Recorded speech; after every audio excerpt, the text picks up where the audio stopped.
the program. Today we have a lot of people that are going to share their mind with us. I can see some of them already in the house. We have Dr. Anima Shaun. Dr. Anima Shaun, he is also a mathematician and based in Federal University of Technology, Akure. And we have also Dr. Islamiyat Bolariwa, also based in Nigeria. These are the people that they've won grants. How do they do it? How do they get the grant? How do they go on visits? We have also Dr. Madu Buese. She's in Canada right now. She will also share her thought with us. We are still expecting others to join. Dr. Jodomo in UK, Dr. Sampson in UK. They will also join us as we are proceeding. So without wasting much of our time, because we don't have that time, and I want to welcome everyone. If you can hear me, please just put a chat. Just put a chat that you can hear me, so that I will be sure that I'm not talking alone. And other participants, yes, I can see some people are raising their invisible hand or their internet hand. I can see, yes. If you can chat, yes, I can hear you. Just say hi to every one of us. Just say hi, yes, to people in the house, yes. We will unmute ourselves. I know very soon we'll unmute every one of us so that we'll be able to. Yes, you can hear me. Thank you so much. Thank you. Thank you. Then, without wasting much of our time, also, we're still going to introduce ourselves on that platform, on chat. Just type it, your name, where you are joining from. Hello, my name is Shegun. I'm joining from the US. I'm joining from UK. I'm joining from Nigeria. Please just type it there. Just put it on the chat. Like my own, Shegun from US, and others where you are joining from. Just type it and let's know. Yes, Chinaza from South Africa. Thank you, Professor Chinaza, for coming back. Yes, I can see. Yes, I see from James from South Africa. Miriam from South Africa. Okay, Kayode from Nigeria. Yes.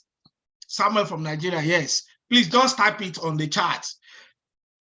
Madubuese from Canada. Akinolu from US, from South Africa. Yes. From Nigeria. Yes. Please just put it in the chat so that let's keep it rolling like that. Yes. Busayo from Nigeria. Yes. Let's just put it there. Unwana from Nigeria. Please, I'm sorry if I cannot pronounce it very well. Pardon me. Let's just, I'm waiting for others, please. Why? Let's put it there. Yes, thank you. Yes, Adewale from Nigeria. Thank you for joining. Anima Shaun from UAE. Yo, wow, thank you. So it's Oluwaseun from Malaysia. Wow. Adegboye from Argentina. Wow. You are welcome.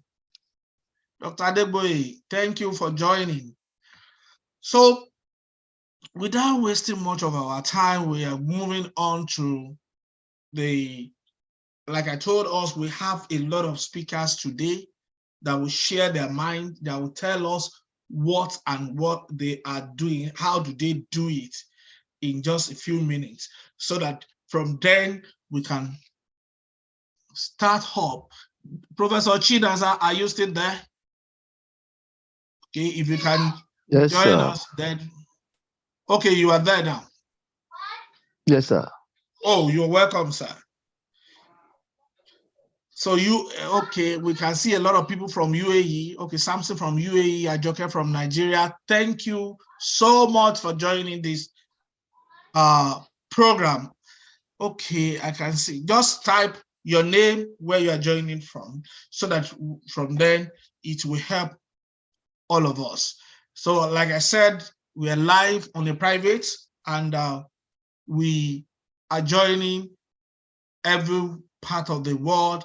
Okay, Femi Emmanuel from Nigeria, you're welcome. So without wasting much of our time, can we introduce, call on Dr. Anima Shaun? Dr. Anima Shaun, over to you. I think you are co-host. Can you unmute yourself and yes, share? of course. Okay, thank you very much. Can you hear me? We can hear you. You can increase the volume a bit. Okay, thank you very much. I consider this to be a privilege to be in the midst today, your midst today at least, to share one or two things. So I would like to say thank you very much. Thank you very much. I'm Dr. Anima Shaun Isaac Larry from FUTA, and I'm also on a postdoc in UAE. So, okay, can you all see my screen? Yeah, it's coming up. Okay. Yeah, it's up. Okay, thank you. So I would like to say special thanks to the organizer, Dr. Oke. I do call him Oke Bam Bam, for the invitation to come and share one or two things with us here. So I will be speaking on networking and collaborations. So just like I've said before, that I'm Dr. Anima Shaun Isaac Larry. So I'm a member of Nigerian Young Academy, and at the same time, I've been working within the scope of research since 2015. So the first thing here is all about networking, and it's a very wonderful thing that may look somehow tedious or very cumbersome to achieve, but at the same time, it's something very, very interesting. When it comes to networking, there are three things I always like to share with people. It tends to do with the spiritual, marital, and career. So this networking is very important to help us to achieve, to stabilize, to get the best out of those 3 points. And in broad sense, it has to do with connection and building relationship. So if that is the case, then it means that when it comes to spiritual, we need networking. When it comes to our marital life, we need to network. We need to connect, collaborate, and network with our partners. And in terms of career as well, it's also important because of these two keywords, connection and then building relationship. But I will narrow everything down to the concept of career, which is to help us to update the body of knowledge. Because one thing about anything we do in life is to be very specific about the aim. What is the aim? So the aim of this, my topic, only we focus on updating the body of knowledge with more facts. Now, what are the advantages? What are we going to get if we're able to get this networking right? Number one, it provides someone with advice and contacts, which can help to make informed career decisions. It helps us to meet so many people. And there are people that we need, in fact, serious from the point of birth to the point of death. We need people. Seriously, we need connection and building relationship. And at the same time, when it comes to finding unadvertised jobs, internship, we need networking to get that kind of sensitive information. And at the same time, the third one is that it helps us to place in one-on-one settings in a group, just like we are here now. This is a networking. And when we started introducing ourselves, I saw someone, Dr. Sampson. Immediately I've asked him now that, hello, where are you? So before I leave this place, I'll make sure that I interact with him so that I can know more about him, because we are both in the same country. And the fourth one here is that it allows us to exchange thoughts. Research knowledge the decision is very broad. And most times we can't do it alone. Our thoughts alone is not always perfect, but by the time we relate our thought with someone else, it helps us to get it better. And the last one here is to do with having a friendly relationships with other researchers, and can also open the door to successful job interviews or fruitful collaboration. Many years ago, like 2020, I was in a particular group where my present postdoc now, he was also in the same group. So whenever they ask any questions, I always try to explain without knowing that someone was actually watching me, and I just keep on responding, try to explain to some people, and at a point, he just sent me a message that, where are you from? And I replied that I'm from Nigeria. And said, wow, that's good. And since that time, we started talking, and I can tell you that the man has really done a lot of wonderful things for me in terms of research. Now, I would like to mention 5 tips about effective networking for researchers. The first thing is this: we just need to get started now. We don't need to wait until I'm a professor before I start building networking. It will be too late by then. So, and it's never too late now to start the process, because it has to do with attending conferences. There are some conferences that actually focus on our group. And thank God for COVID-19. Now all of us, we can attend online conferences. At times, we may not even pay. And at times, you may have to just pay one or two things. But most times, you don't have to pay. Just come and talk. So we just have to start something like that, because this can also help us to really achieve that connection and to build the relationship. And the second one here is this: we just have to be open and friendly. Seriously, collaboration, networking, you can't just, it asks some aspect of good relationship and friendship, because when you look at it, it looks like we should make it professional. And at the same time, we need to introduce the concept of friendship. Just like I've said now, that I do call Broshegun Okay Bam Bam. He was my senior in Lautech. So, and with that, we talk to one another like brothers. At times we be calling me brothers. And I was like, Okay Bam Bam, did you know that he's my senior brother? We call him banded above. So at times we just need to be open and be friendly. Just like 2 hours ago, a friend came to my apartment and we were talking. And when we create this kind of friendship, it helps us to explain so many things. And that is where we can learn, even in terms of our body composition. When you are open and you are friendly, you get we get this tangible information, and we can able to create bond better. So the third one here is this: give your network time to grow. Most times when we start this collaboration networking, it takes time, but most times it's actually growing. It's just like a bamboo. When you plant a bamboo, it takes times before you can see it coming, compared to sugarcane, that within 2-3 weeks you can see it coming out. So it takes times, but it has to do with consistency. You just keep on doing it one after the other. You interact. Hello, Professor, I just want to greet you today. How are you? How is research going? Okay. Professor, I see your new published articles. I noticed that this is the way you present the aim. Can you tell me more? So by the time we keep on doing this thing one after the other, before you know it, it will grow. And how do we even go about it? The first thing I will introduce to you is ResearchGate. Wow. It's a very good platform, which I will explain very well in this slide, how I've been using ResearchGate, to build networking. Because if you check my Google Scholar, I have so many co-authors, so many of them from different countries. And that one even helped me to win one award 2 years ago from IOP. When they look at my co-authorships, and they were like, how you been able to do it? And you said from Nigeria. That was during the interview, and I was explaining that it's true networking, and I've been to some conferences that has to do with building networking and collaboration, and I've been using those skills to build myself. Despite the fact that I'm from a developing country, I still consider myself to be a developed person. So it helps a lot. So I will explain how I've been using ResearchGate and Google Scholar in this. Now, before we proceed, let's quickly talk about something. What we are trying to talk about is research. The main point is research. Now, what is research? There are 2 key words I always tell people. It is all about creativity. And at the same time, it has to do with doing something, but in a systematic way. Now, what do I mean by systematic way? I'm talking about systematic inquiry. Whatever we are trying to do, we must follow a particular procedure. Remember that this procedure, we are not the one that designed it. We meet it and we are developing it by ourselves. So that is the reason why we cannot do it alone. We can't just continue digging and stand one point. There's no way, we won't be able to expand.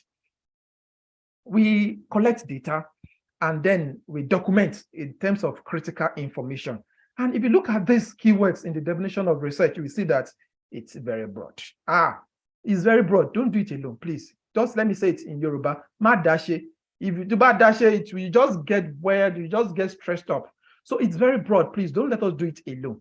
Now, the third one has to do with analysis and interpretation of data information in accordance with suitable methodologies set by specific professional. So at this point, we now see clearly now that this thing we call research, it involves so many people from different countries, different personalities, and no matter what, we must have something in common. That thing we have in common is called LCM in mathematics, lowest common factor. So when we look for this lowest common factor, it has to do with looking for someone that you can relate with, someone that you can brainstorm with, someone you can achieve a kind of group discussion, reaching a consensus about process of analyzing problems and finding solutions. So at this point now, look at all these 5 keywords: brainstorming, group discussions, reaching a consensus about process or analyzing problem, and finding solutions.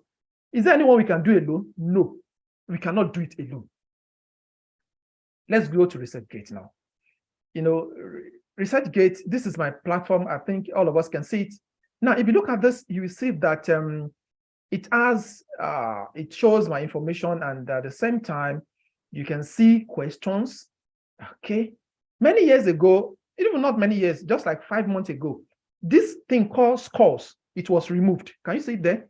If you check your ResearchGate now, you notice that this thing called scores is not there again. And that is a secret. I don't know why ResearchGate removed it recently, but this thing is no longer on ResearchGate, but it was there like 4 or 5 months ago. What is it all about?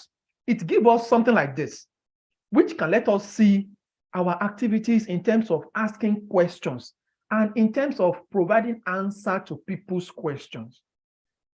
You see that?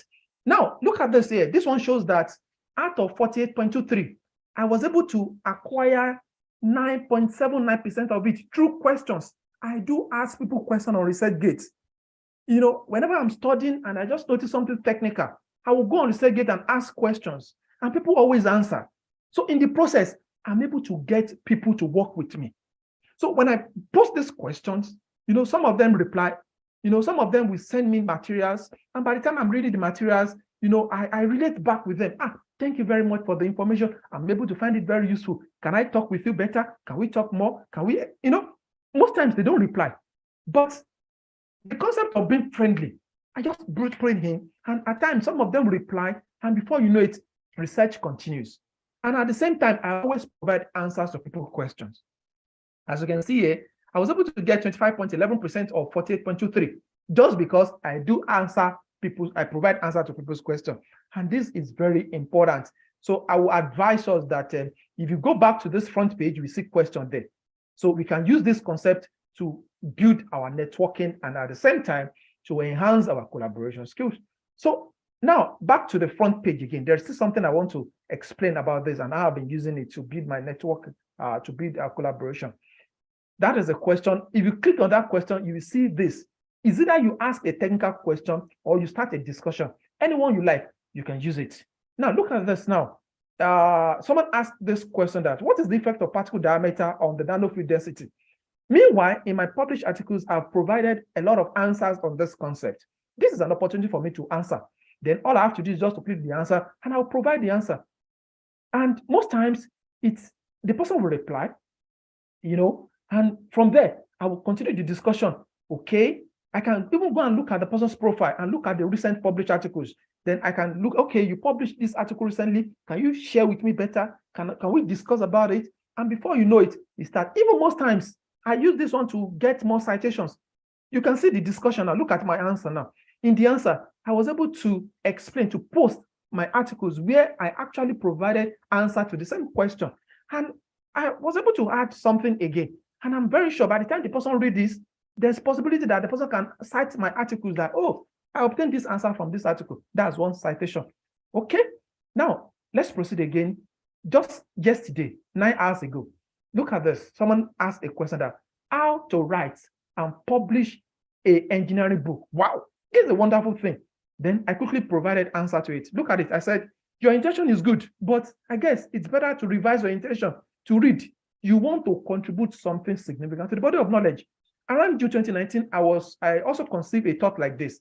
The major question was that, what exactly do I know?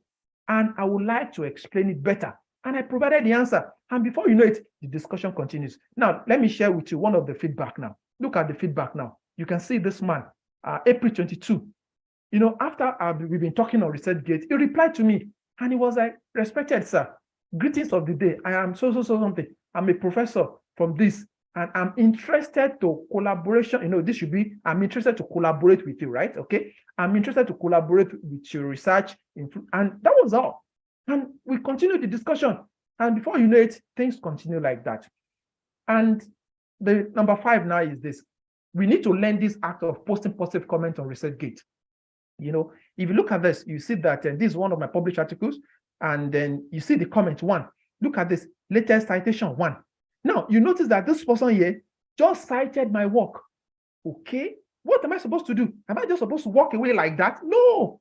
So I just have to click on this latest citation. I will read the published articles and I will look at it. So on my phone, I have a database of so many comments. I will just copy the comment that I think is very suitable and I will post it as a comment. Because when you appreciate people, you get what you appreciate. And when you kick someone away, you won't get it. So most times I always post comments on people's work, trying to appreciate them. Look at this second, I said the title and the abstract, they are sufficient for readers to understand the report's contribution to the body of knowledge. Congratulations on the great work. Before you know it, we started talking. People, when you appreciate people, they like to talk with you, they like to communicate with you. So most time when I post something like this, I always use it to get people to work with me, so they will reply, and before you know it, we continue our discussion. Now, let me now explain Google Scholar now. Most times, some of us, we don't add our co-authors on ResearchGate, Google Scholar, which is not good enough. So please try as much as possible, to create your Google Scholar in such a way that you can have the list of all your co-authors. Okay. Now, what am I trying to say here is this. If you go to year, you click on year, it will sort out from the recent articles to the old one. Okay. So what you can do is this. When you visit people's Google Scholar profile, check from the recent year. People always like to discuss with you on their recent publication. That's one thing I learned. When I check people's profile and I click on year, I will see what they published in 2022. Then when I read the paper, I can communicate with them and they will answer. But if you are communicating with them on paper I published in 2017, I may not be able to I will need more time to answer the question. So in that case, I will just shun it. But one thing I'll be using is this. If I see someone I want to collaborate with or I want to build a networking with, I spend time reading their new articles, new published articles. And when I engage them in a discussion on new articles, they always respond compared to discussing with them on the paper they published in 2016. 2016, that's like more than 6-7 years ago. Now, look at this now. This is my own profile. I could see that they said 284 citation for my paper I published in 2016. And if someone should engage me in a discussion on this, it will take time to respond compared to if the person should ask me maybe some of my articles in 2022. So now another thing I would like to share with us is our abstract. I've been able to use my abstract to build collaboration with, to invite people to work with me. And how have I been doing it? Now, most times when we are writing our abstract, we always use the first sentence to present the aim, which is not good. Please don't do it again. It's better to use the first sentence to present the significance of the study. Now, let me explain this better now. Look at this abstract now. This is one of my published articles. And look at the first one. I said, some of the fundamental properties of nanofluids capable of influencing not only the transfer phenomenon, but also mass and heat transfer within the boundary layer and throughout the domain. They are thermomigration and random mobility of nanoparticles the best way. In such a case, mentioned above, nothing is known. See, immediately I use this word, nothing is known. I'm not presenting the aim of my study. So when I put something like this, I notice that people always copy it and send it back to me that, oh, you just published a new article. Can you tell me more about the significance? That's an opportunity. Then before you know it, I will respond. Okay, this is what I was trying to say. This is it. And before you know it, it will cite the paper. And before you know it, I'm able to build a collaboration with them. And the next thing is towards the end part. I've been able to discover that towards the end of my abstract, it's better for me to present the conclusion in a conclusive term. What do I mean by that? Sometimes we normally present our conclusion in terms of advanced level of discussion of results, which is not good. There's difference between advanced discussion of results and conclusive statement. They are two different things. Now, let's look at this now. The outcome of the study shows that the friction at the wall decreases with partial slip, but the most minimum decreasing rate manifests at the higher level of buoyancy process when the transport phenomenon was induced by weak convection. You will see that this first sentence now, it is based on 3 to 4 or 5 observations. What do I mean by that? This conclusion is not standing in isolation. It is standing based on 3 to 4 different findings. And for us to achieve this, it depends on the way we analyze our data. But what I'm trying to say is that our conclusion should not stand in isolation. We should look for a way to bridge them together. We should look for a way to harmonize 3 to 4 conclusions together to give us a sentence. Then we put the sentence there. When we do something like this, 1, it will increase the citation of the paper. 2, when people understand your contribution to the body of knowledge, they would like to communicate with you. And that's collaboration and networking we are talking about. Number 8, some of us, we have issues with our collaborations, and the reason is because we don't know how to report our mistakes. Nobody is perfect. Seriously. Although there are some international scholars that they don't like it when you say you are making mistakes. But at the same time, we should be proud enough to let our collaborators know that, no, please look at this. There's a mistake here. I made the mistake and I've realized it. See, I've been using that thing to win the contribution, to be able to work with so many people. Because they believe that if I should make a mistake, I will tell them, which is good. But this thing has disadvantages. Most times we may not be able to know how to present our mixture to our collaborators, and that is where I will explain certain things now. Number 1, the collaboration increase citations of research manuscripts, especially if there is an international team of authors involved. International scholars, they don't like mistakes. But we that we are coming up, young researchers, we may commit some mistakes. How do we address this issue? Wow. See, in terms of English, we don't need to hide. If we are not getting it right, there's a package called Grammarly. We can spend quality time using the software. It will help us a lot. In this, before I leave this place, I will drop my premium version of Grammarly. It is free. I mean, I paid for it, right? But I will share with everyone so that all of us can have access to it. I will share my login details so that in case there's anyone here that would like to use Grammarly software and you don't have the premium version, I'll make it available. When you spend quality time on this software, it will help us to improve the quality of our presentation. And also we can communicate very well. Then it's possible for us to find it very easier to tell our collaborators about our mistakes. But one important thing is this: we should not be shy. We should not feel inferior. Just because I make a mistake, I will not be able to. No, please. It's not good at all. That is one thing that push collaborators away. That is one thing that, make them, I don't want to work with this person again. It's not honest enough. And the second one is toxicity. There's some collaborators that are very toxic in the sense that they are possessive. They just want everything for themselves. How do you undo them? It's very simple. All you just need to do is just to, sir, I noticed that you are asking me more and more and more. Can you please explain? By the time you ask a collaborator, please, you present the problem you observed. Then you now ask, please, can you please explain? Immediately they explain, that, oh, this person, I may not be able to work with you for long. This person, oh, we are together forever and ever.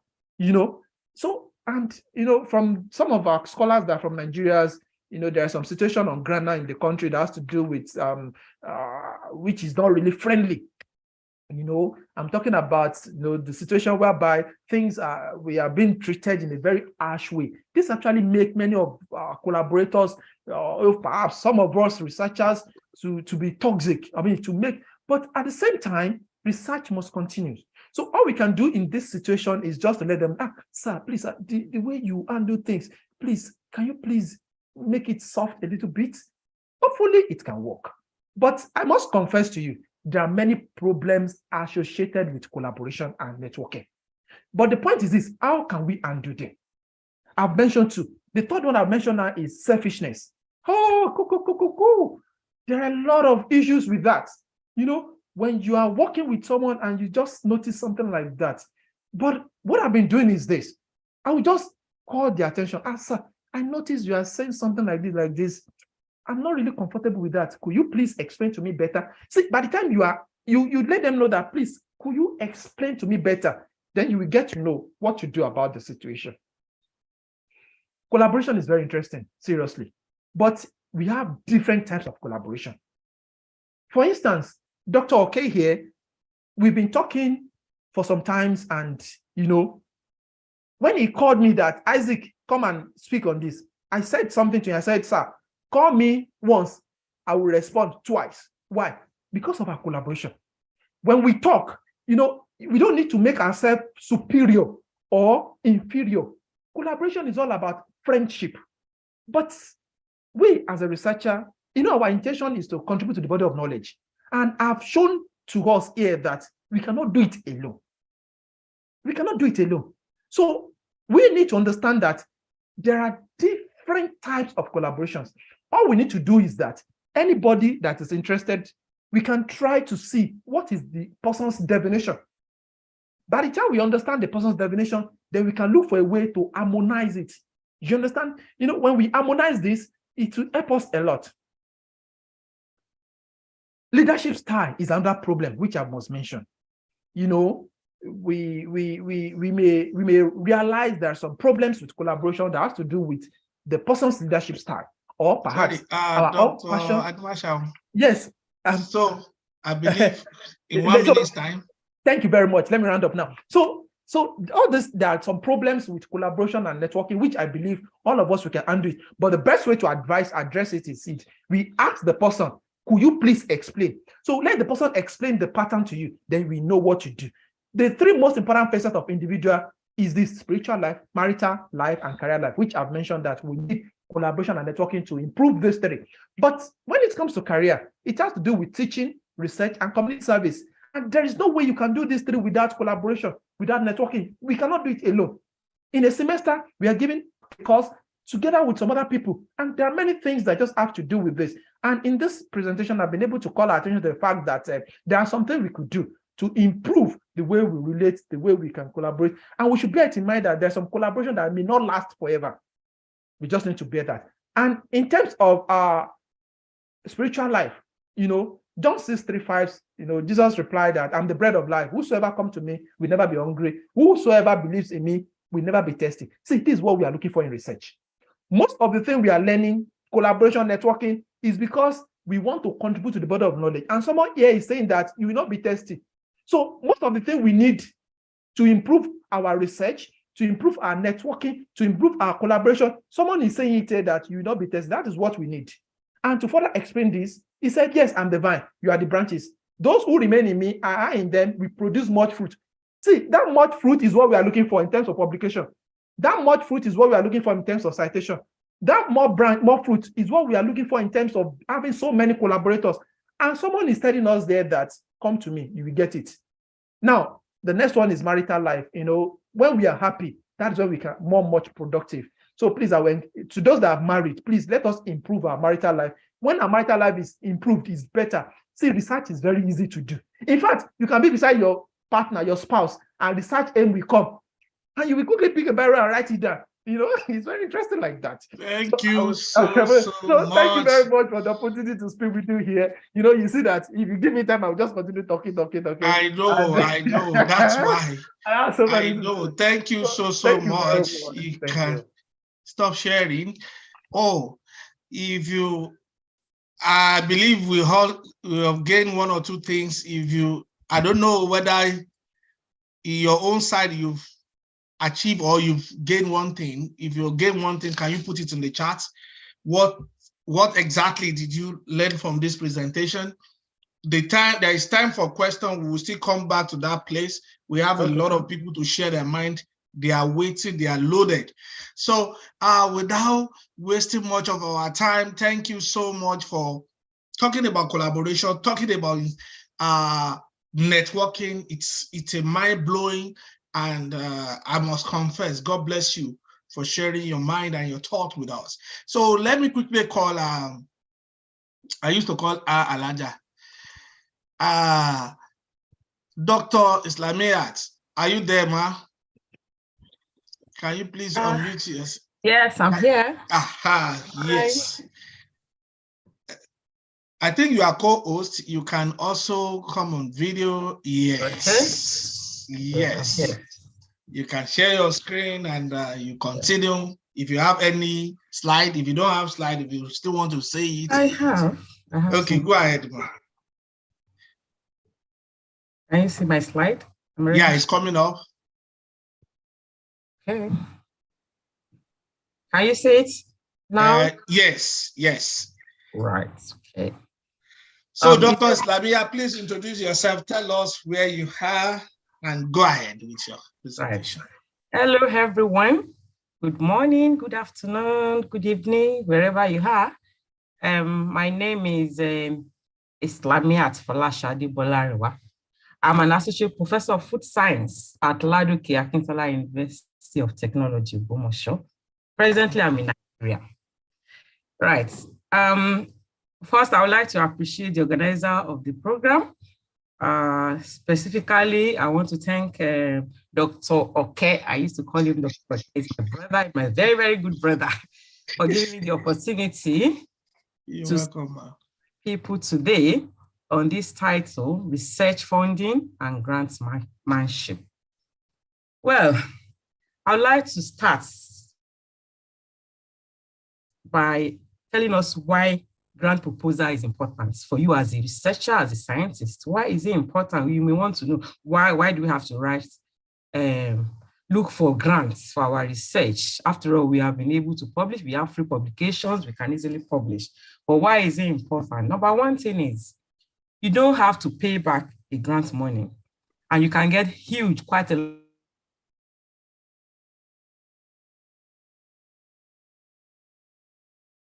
lot of money, in millions of naira. Hear me? Hello, can you hear me? Hello. Yes, we can hear you clearly. Yes, we can. Yeah, grant.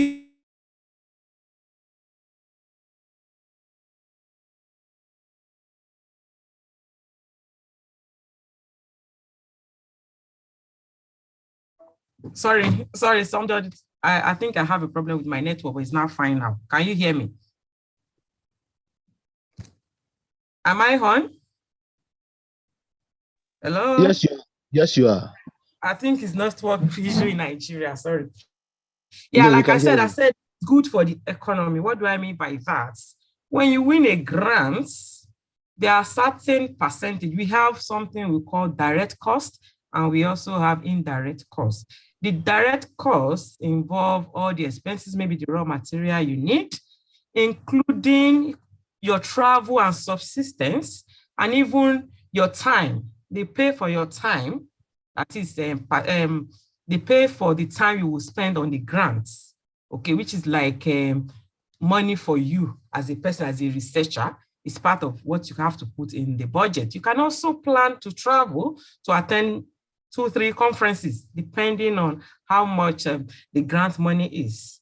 And they will allow that. While you travel, they pay for your flight, accommodation, feeding, everything is covered in the grant, apart from how getting another personal money. And if they have to attend, some grants will even allow you to be an associate, as in to register for some of your research group, like the international one, which you have to pay for before you attend conferences. Grants also increase your visibility. So when you attend conferences free of charge, you can go to anywhere in the world and attend conferences. You know, you will be well known. You will speak at the conferences. People will hear your name. They will know about the research you're working on, and that will increase your visibility. Not only your visibility, that of your institution too, because you mentioned your institution, and even your country.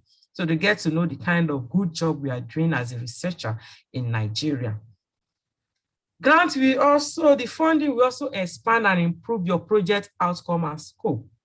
Most time when you are using a personal fund for your grants, you limit your scope, you limit the outcome. But when you get a grant for it, then you want to expand it. You want to see other things that will happen, and then see how your research is going to benefit the community or even the society at large.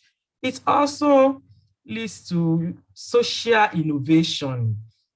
When you get a good grant, you can also try to solve a particular social problem, innovating in that area, producing something new for the society, and then your name will be on that. You can even get a patent through that.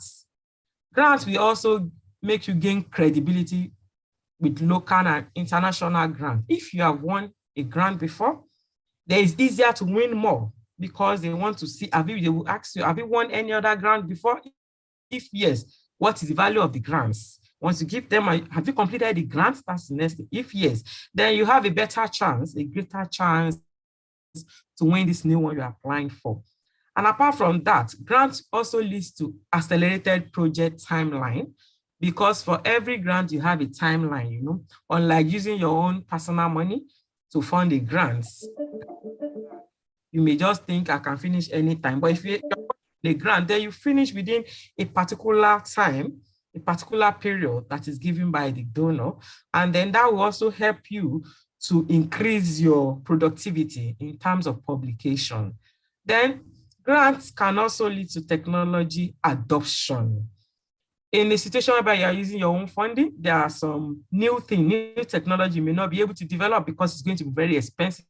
But when you have a grant, you can spend all the money. You know, this is money, so I can now diverge, I can look into this, and then you can divert.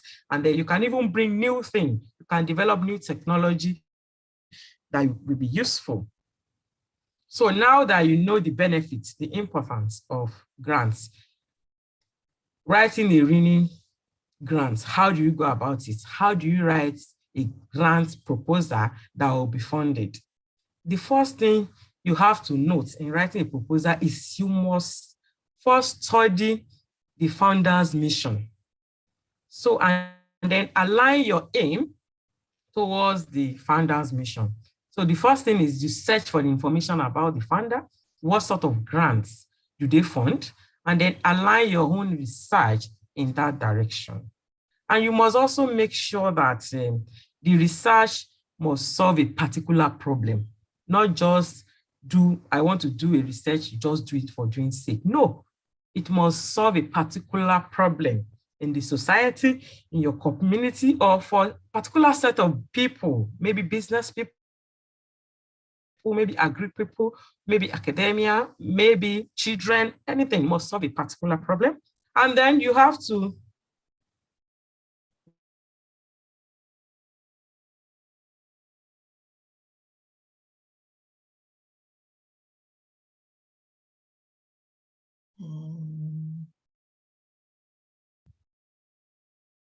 I think the network, while we're waiting, probably she will reconnect.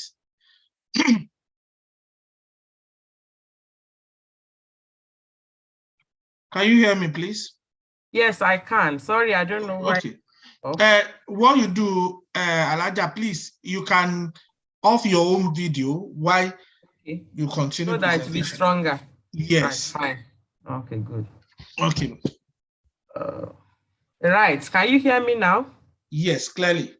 Yeah, your methodology must be sound for you to be able to win a grant. This reminds me of my first grant. The first grant I wrote was the IFT grant in 2014. I didn't win the grants, but the reviewer gave me something. I love the feedback, actually, and it helped me. What they said was that although the concept was quite good, the work is interesting, but unfortunately, the equipment that I want to use those compounds I'm interested in doing. So because of my methodology, that is the main reason why I didn't actually get the grants. So your methodology must be. Also, you have to ensure that your team members should have expertise in the research subject. Can you hear me? Yes. Yes. Have expertise in the research subject, and you must also have adequate facility for the research. Maybe in your institutions, make sure that most of the facility you need for the research, for the grant, is within your institution or in the neighborhood. And your budget must be reasonable. Some people, this is where they mess up. You must make sure you don't spend all the money. For instance, if they said the grant is for 50 million, make sure your budget is below 15 million. Take something like 35 or 38 or maximum 40 Don't say you want to spend all the money.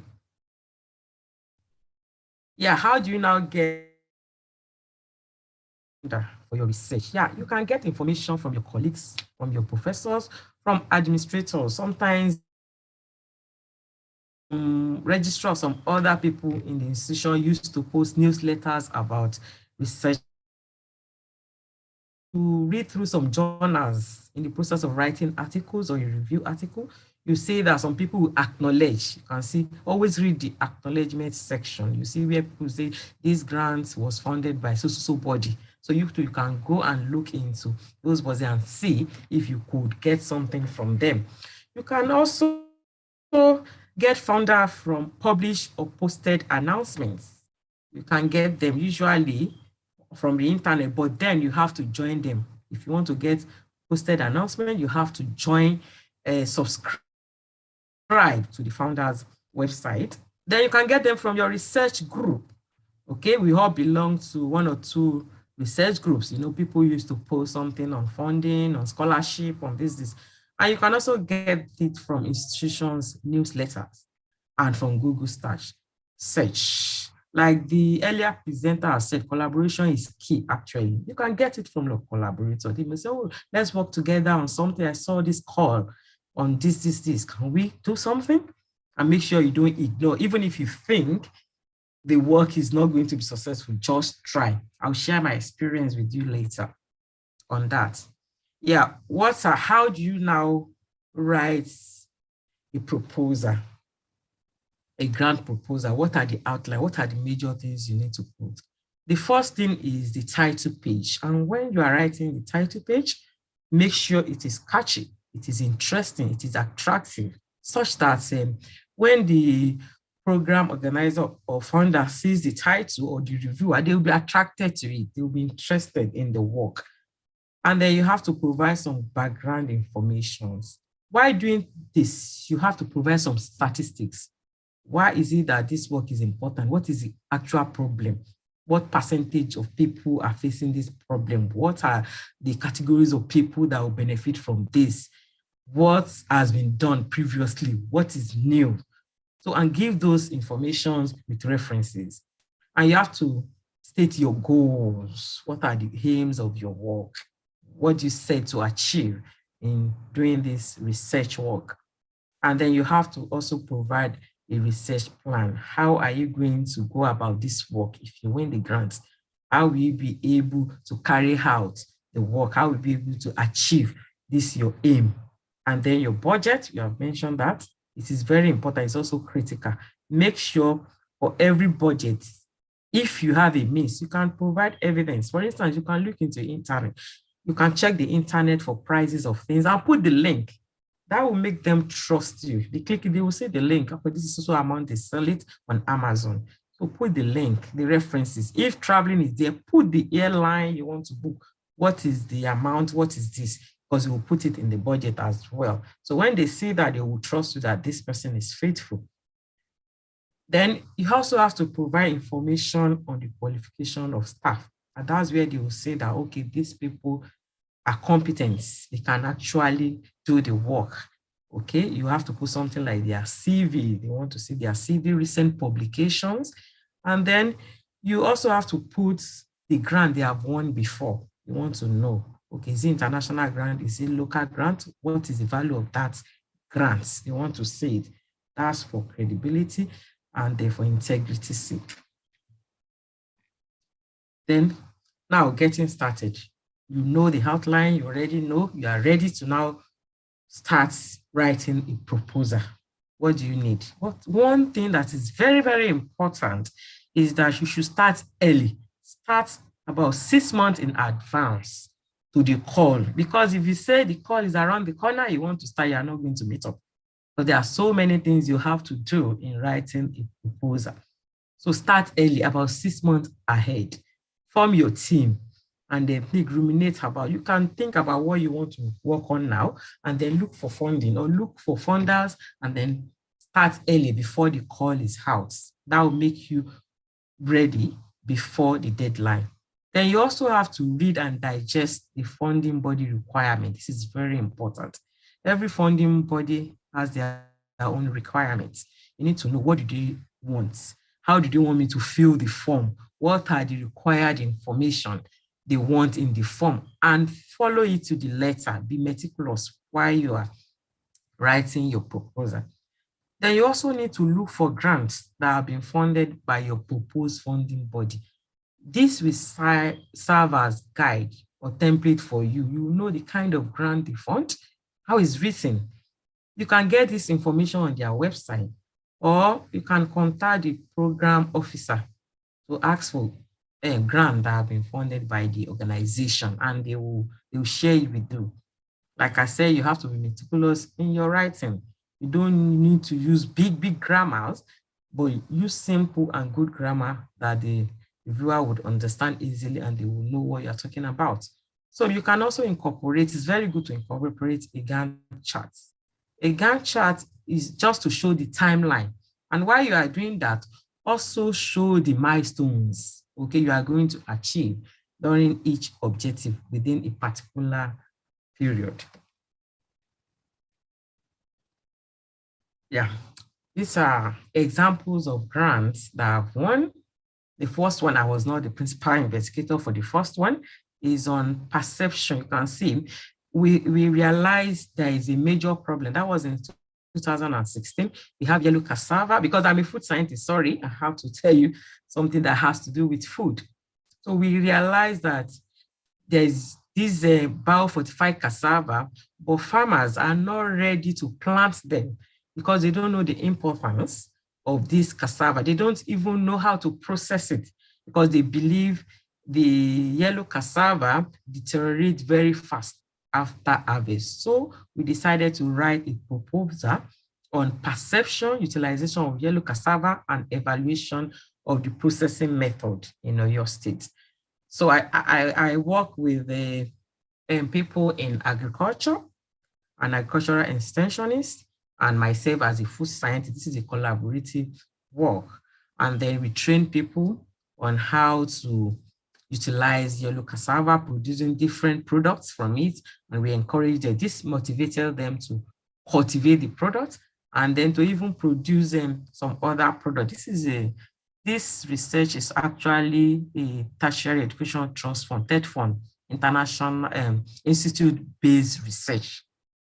Like I said, we have so many. When we get to some other links, I will talk about TED fund a bit.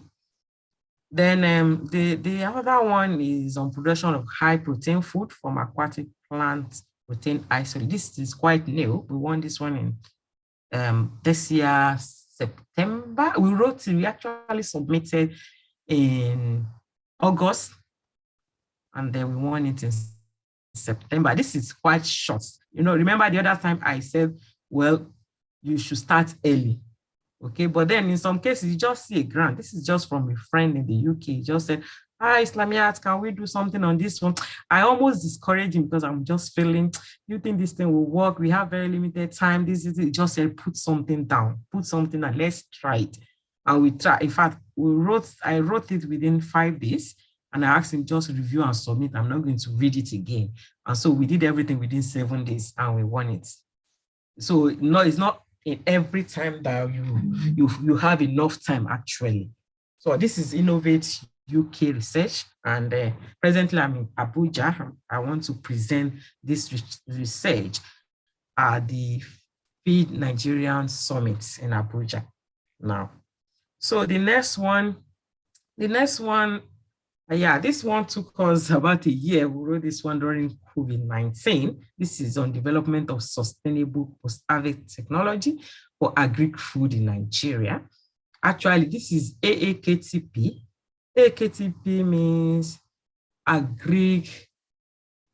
Agro-Industry Knowledge Transfer Partnership Grants. It's a big grant from the UK. It involves the University of Leeds in UK and LAUTECH, and myself as a researcher and 2 researchers in the University of Leeds. So we want to solve a particular problem in the agric industry. You can see our target is the agric industry. We are solving their post-harvest losses, which is a major problem in Nigeria. And so through that, we want to increase food security in the country. Yeah. Some useful grant links now, although you can get, like I said the other time, you can get information from colleagues, from professors, you can also search through this link and then register. If you subscribe, they'll be giving you, there are quite a lot of grants in different fields. In the Knowledge Transfer Partnership in the UK, Innovate UK generally, they have quite a lot. And you can also collaborate. When you win their grants, they organize a webinar for you, and then they allow you to collaborate with other grant winners. And then by so doing, because you have won one grant before, the trust is there. They believe you are a man or a woman of integrity. They are ready to sponsor you. Okay, so I would advise we subscribe to their link, and they will get to their web, and they will get lots of grants, calls for grants, for proposal from different fields, not only food science. So these are, as you can see, we have for businesses, we have for others. We also have, Now you also have the UK Research and Innovation. We also have the EPSRC. This is more of engineering, but other people can still try and check what they can do and then collaborate with engineers. We also have the fund for NGO. Although it says fund for NGOs, this one is also a good one. They advertise so many funding and even scholarship, travel scholarship, fellowship, so many things that you can get from fund NGOs. If you register, if you subscribe, then they're going to send you their newsletter. My advice is that don't be lazy. Keep trying. Why I say don't be lazy? You see, it doesn't come so easy. I have been trying so hard to write win proposals. And then, each time I write, I feel disappointed that it doesn't come well. The results are not always positive. So you feel so sad because of the effort, because you actually have to put so much of effort in writing a proposal. It's not something you just sleep and wake up and think. Then you have to be innovative. Think about a problem. What is the problem in my society, in my field, in my here? What is this problem? So you really have to be innovative. You have to think about the first one that I wrote and I won as a principal investigator at the 2022 the AAKTP. I would tell you, well, why we feel sometimes because we are busy.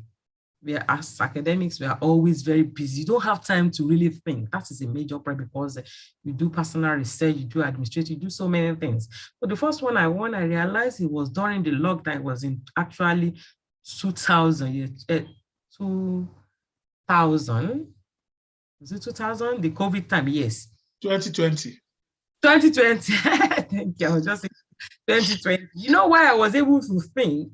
Because it was only the lockdown, that time you have to be indoor, no student to attend to, so you calm down. So what I would advise, we don't pray COVID comes back, but you can take a break. Take a break, go to a place that is quiet, and then think, what can I do on this work? What can I write? Because I was able to now think that time, and thank God I brought something out, and it was from my UK supervisor, actually. My PhD supervisor in this, she just said, hi, Islamias, how are you? Please, can you write something on this? And I didn't want to disappoint. I was just thinking, what will I write? And I was like, okay, because I don't want to disappoint her. I just, let me write something. Thank God, COVID was around the corner. I was like, okay, let me use this opportunity to write something. And I keep sending. It was not easy, but thank God we made it through. We won. COVID made them just say they are sorry because they cut the price, they can't give us. And then again, they came back, okay, that your grant, we want to fund it now. So you can see, don't be lazy. And then don't feel disappointed that I've written so many, I've not won any, I'm not going to write again. No, keep trying. The more you try, the more experience you get, and then the better you become. And then chances are that one day you are going to win. And once you win one, others keep coming because the trust is already there, you have won one. Okay, others keep coming. And when people ask you to do something, for the second one, the Innovate UK, It was a friend, very close friend, now in the UK, that said, "Oh, hi, Islamia, can we do something?" I said, "Oh, this thing cannot go." I was just telling him it cannot. He said, "Let's try." Hello, can you hear me? Yes, we We can. can hear you. Yes. Yeah, I was just telling him, "You think it?" I said, "Just think about something and just write, please." Because I just felt, oh, I wrote it purposely because I didn't want to disappoint him, because I feel this guy will not trust me if I don't write anything. He will feel I'm lazy. But in research, I don't believe in the work that it will fly, and it did. And I wrote it, and we did. We won it. So I would like to end by saying, I would like to end with these quotes: "Don't give up. Great things need time." Thank you very Wow. Thank you. So thank you very much, man. Thank you so much. You're welcome. We really want to appreciate you. Please, if you gain one or two things, can you put it in the chat? Just type it in the chat. If you gain one or two things, this is Grantmanship presentation. The time for lecture, the time for questions that are coming. Let's quickly run through virtually all of us. Some of the presenters, we still have like one or two to also share their mind.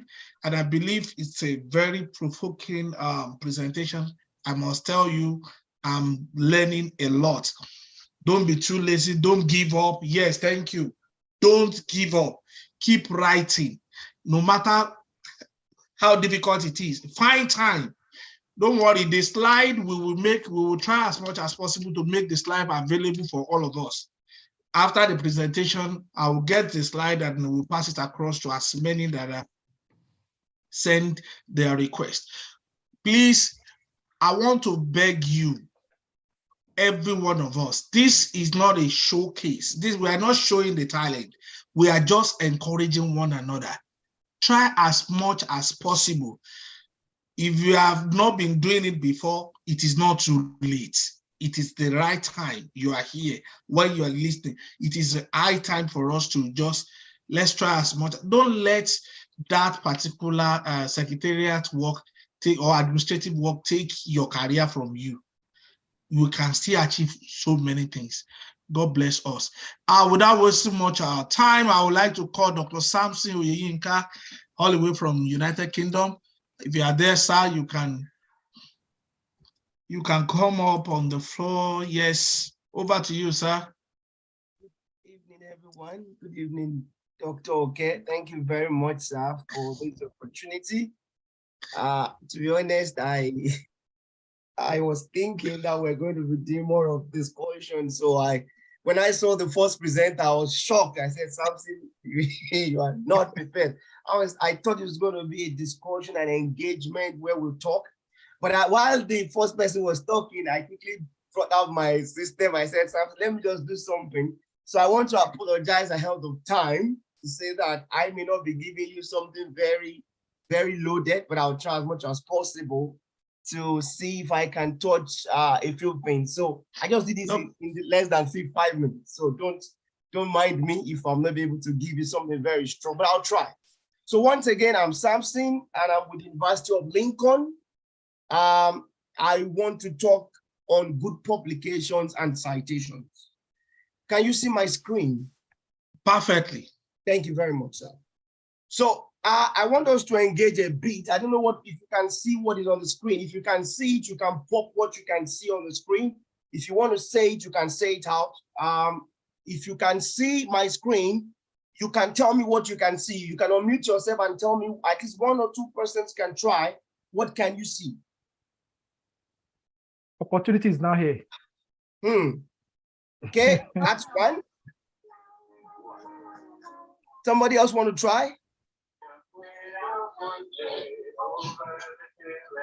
Although we muted everyone, if you want to talk, you can raise up your hand and we unmute Thank you very much, sir. If you want to talk, yes, please signify. Yes, I can see Miriam raised hand.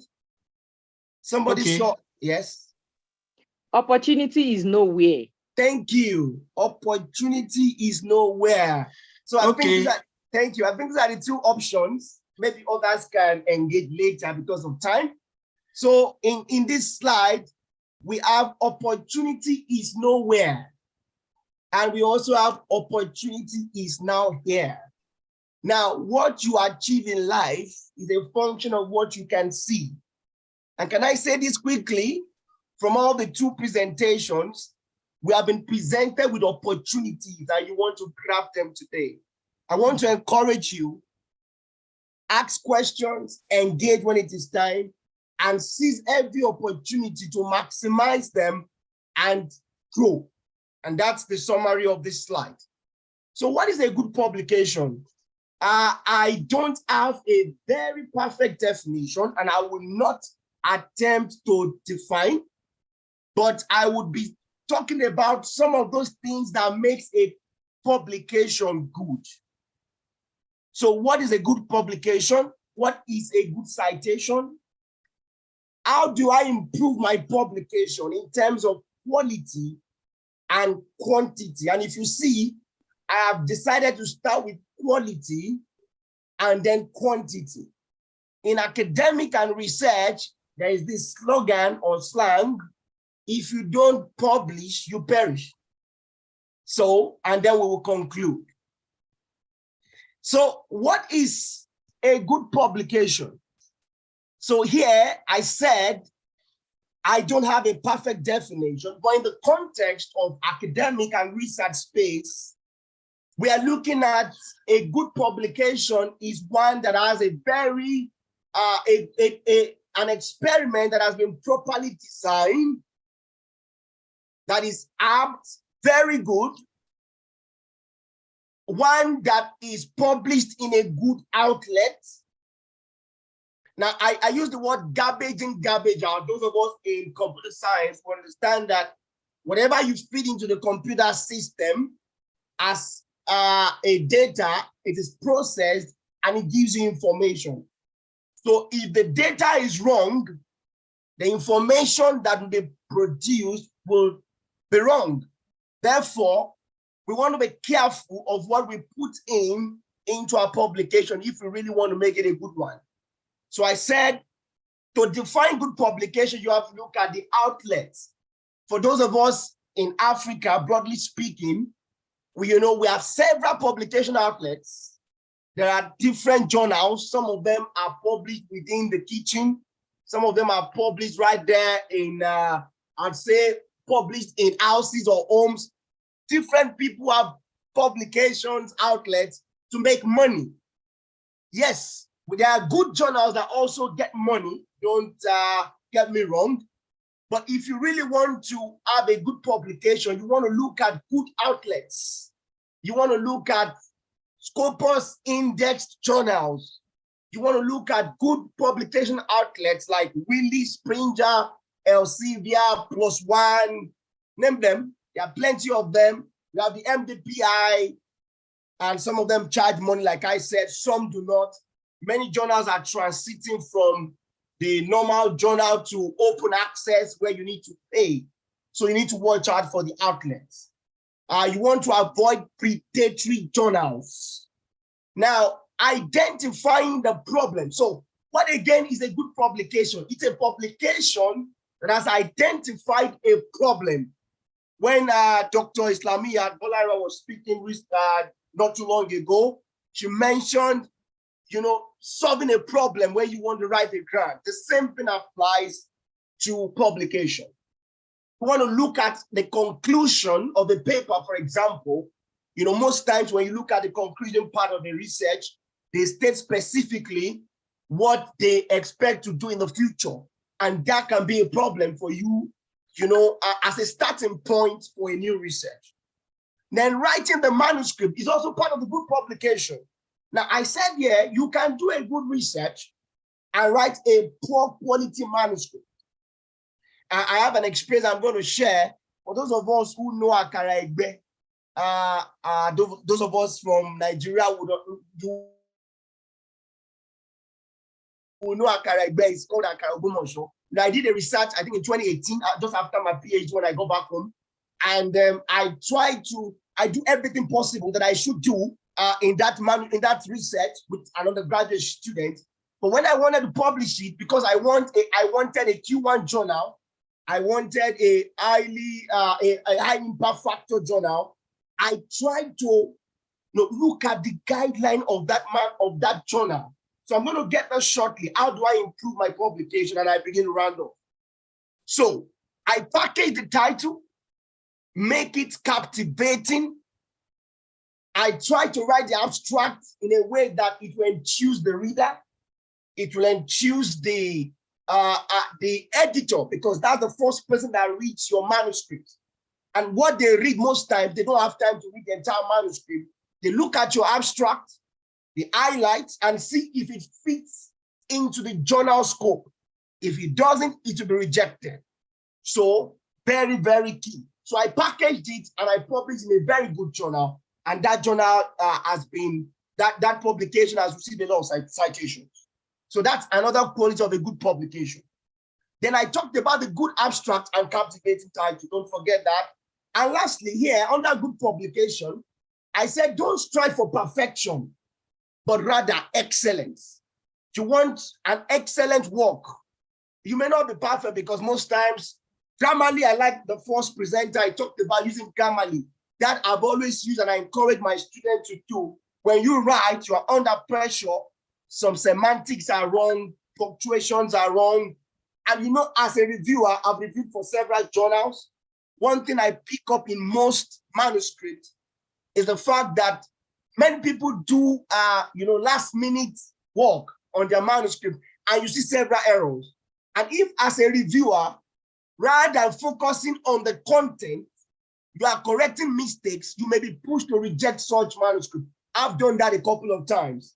So if I read the first paragraph, I saw about 3-4 errors, the second paragraph errors, and I'm forced to correct them, I may end up rejecting that manuscript, because it takes the eyes of the reviewer away from the science. So look for excellence. It doesn't have to be perfect, yes, but you want to make sure it's an excellent piece. So if the design is wrong, the overall quality of the findings will be faulty or poor. So I want to say this, get it right from the get-go. A good publication starts well. Get it right. Don't be in a hurry. Design the experiment properly, because if it is wrong, it will result in a bad publication. So I'll go to the next slide. What is a good citation? Dr. Oke said something. We're not here to showcase ourselves, yes. But please, if you want a good citation, you want to work hard. I'm going to get there also. So in the context of academic research space, citation is the way you tell your readers that certain material in your work came from another source. We know what citation is.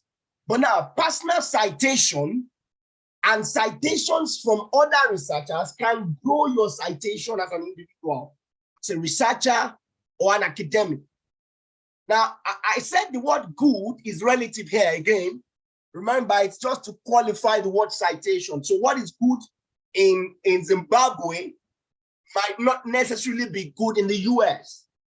So I know that in Nigeria, as an example, you need probably 5 to 6 publications to move from one cadre to the next level. To become a professor in Nigeria, for example, maybe at most 22 to 25 publications in some institutions, some even less.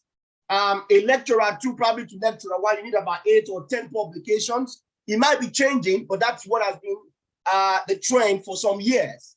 So when you say good, we're not looking at quantity, we're looking at quality. Now, somebody may have 10 publications or 20 publications, which are in good outlets, and somebody may have 100, which probably only 10% of it are in good outlets. So that's why I said the word good citation is actually a relative statement. But however relative it may be, the word good, we know what it means. You know what it looks like. When you see quality, you know it is quality. So one thing that is key is that for good citation, as an academic, you must grow. You don't want to be static. And you know one thing I do about myself, almost every day, I check my Google Scholar citation. When I hit 500, I remember there was a time I saw Dr. Oke, it's been long, I saw on his status when he hit a particular level of citation, he put it there, I said, oh, this is good. Celebrate yourself, small wins, very good. So I check my citation almost every day, almost Yes, every so day. And I benchmark myself with similar colleagues in other places in the world. So if I have a colleague, for example, in the US, who is in my cadre, I look at the citation, I say, oh, this guy is growing, I need to grow. Now, I'm not jealous, but I use it as a feed-forward mechanism to grow. Now, comparing yourself with people is not bad, but it becomes a problem when you get discouraged. So use other people's achievements as a springboard to move forward. Now, excellent research attracts good number of citations. So don't just be in a hurry to publish. As I'll give an example. I have a mentee of mine in the University of Unsuka. She wants to publish from her thesis, and she wrote about 3 manuscripts from a piece. And when I read the 3 manuscripts, I said, all of these manuscripts put together are just one. So many of us, we are trying to get more publications, and we write some low quality work. Meanwhile, if you pull 3 manuscripts that you have written, they actually can be one strong publication that will attract a number of citations. So please do excellent research because they attract good number of citations. Now, I like what the first Dr. Anima Shao said again in terms of collaboration. Now, one thing that has made me grow is collaboration. I don't joke with it. I collaborate. I extend hands of fellowship to people. And I'll tell you how this has impacted me. I'll give an example. If myself and Dr. and Dr. Islamiyat were in the same field and we collaborate very strongly, Dr. in 2022 published 5 papers, and I'm involved, and Dr. Islamiyat is involved. If I also have a target of 5 and Dr. Islamiyat also have a target of 5, it means at the end of 1 year, the 3 of us will have 15 publications. That is the strength of collaboration. That is synergy. The power of synergy cannot be overemphasized in good citations. And don't forget, if Dr. Oke gets citations for the 5 manuscripts, I equally get it. Dr. Bola equally gets it. So you can see the strength in collaboration. Don't joke with it. I need to round off now. Now, how can I improve my publication? I'm going to put this on slideshow. Number 1, I said do quality research. Please don't go beyond the traditional. Go beyond the norms. I know that in several parts of the world, again, I know we have majority of us from Nigeria, we have some in the UK, we have some in the US, we have some in Africa. We are limited because of the facilities available. But with collaboration, you can do good quality research. I'll give an instance. When I finished from South Africa in 2017, I went back to University of Ilorin. When I got home, I looked at the facilities available. They cannot do my research. What did I do? I sat down. I told my student, we are going to do good quality research. I'm a starch expert. I work with starch. So I contacted somebody in India, a professor. I said, I have starch samples. I will send them to you. You analyze them. You come on the publication. And that was how I started. Doing morphology with scanning electron microscope, DSC, differential scanning calorimeter, state-of-the-art facilities. You may not find them where you are, but there are people outside there who can get them done for you. And that is where you can start building goodness. Don't say, oh, I can't do it in Nigeria. I can't do it in Ghana. I can't do it in France. If you cannot do it in France, they can do it in the US. If they cannot do it in the US, they can do it in Italy. Locate somebody, collaborate, and do quality research. Number 2, how do I improve my publication? Package your work. If you look at the example of what I showed, you can see orange, the fruit, you can see the one in the cup, and you see the one that is packaged. Package, you can do a good quality work and end up, presenting it in a bad way. Package your work. I'm sure our women in the house, those who are ladies, they understand what packaging means. If you see a man that is not looking good, if you package him up, he looks good. The same thing with publication. So package your work. You have finished your data. interpret it, use statistics. If you get some data, men doing correlation, placing correlation can give your work meaning. Doing principal component analysis alone can give your work more meaning. Use statistical tools. Network with people who have done something similar. Number 3, collaborate extensively. I've said this, I will not overemphasize that. Number 4, use state-of-the-art facilities. If you're in water engineering, you want to analyze the quality of water, you don't have the facilities in Nigeria, locate somebody who can do it for you and get it published in good journal. State-of-the-art facilities. Don't waste time with your data.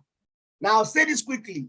You are doing a research now, you think it's novel. Don't be surprised. Dr. Oke is doing it in the US. I'm doing a research now in the UK. Don't be surprised. Somebody in Nigeria is doing the same thing. If you waste time with your data, people may get it published and your data will remain on the shelf. Now, lastly, I think that should be the last point here. Do not get discouraged when your manuscript is rejected. I tell people, when you get feedback, constructive feedback, try as much as possible to take it with good mind, amend the suggestions, and submit as well.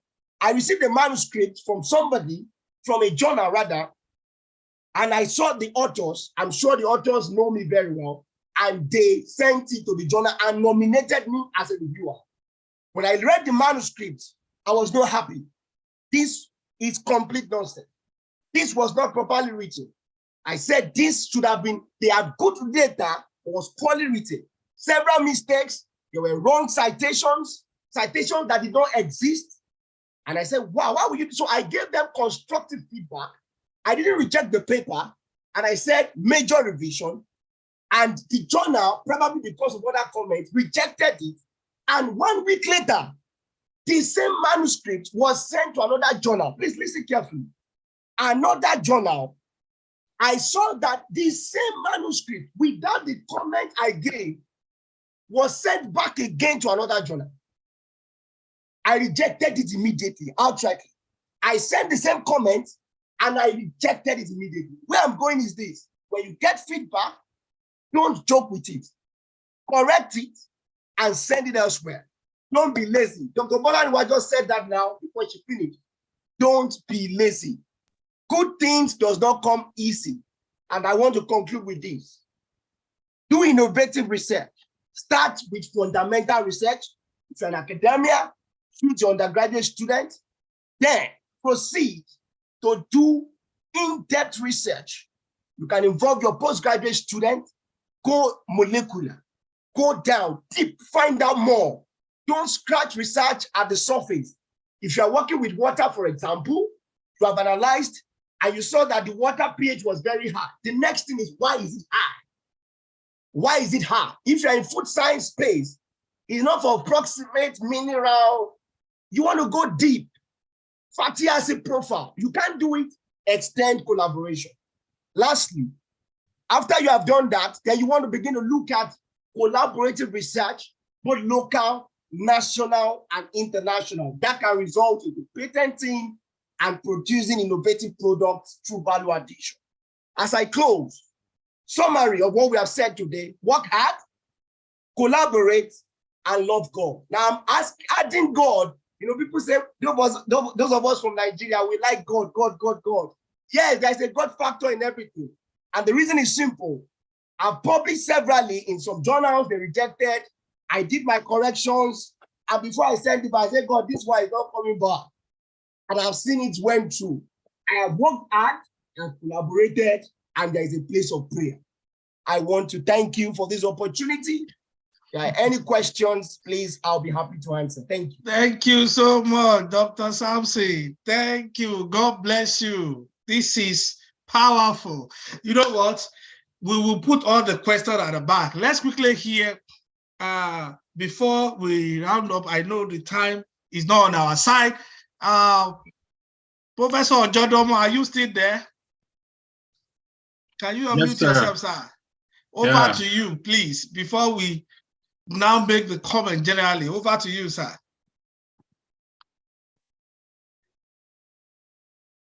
Okay, good evening, sir. Good evening, everyone. Thank you so much for inviting me here, Dr. Oke, and it's my pleasure to talk with all of you here this evening.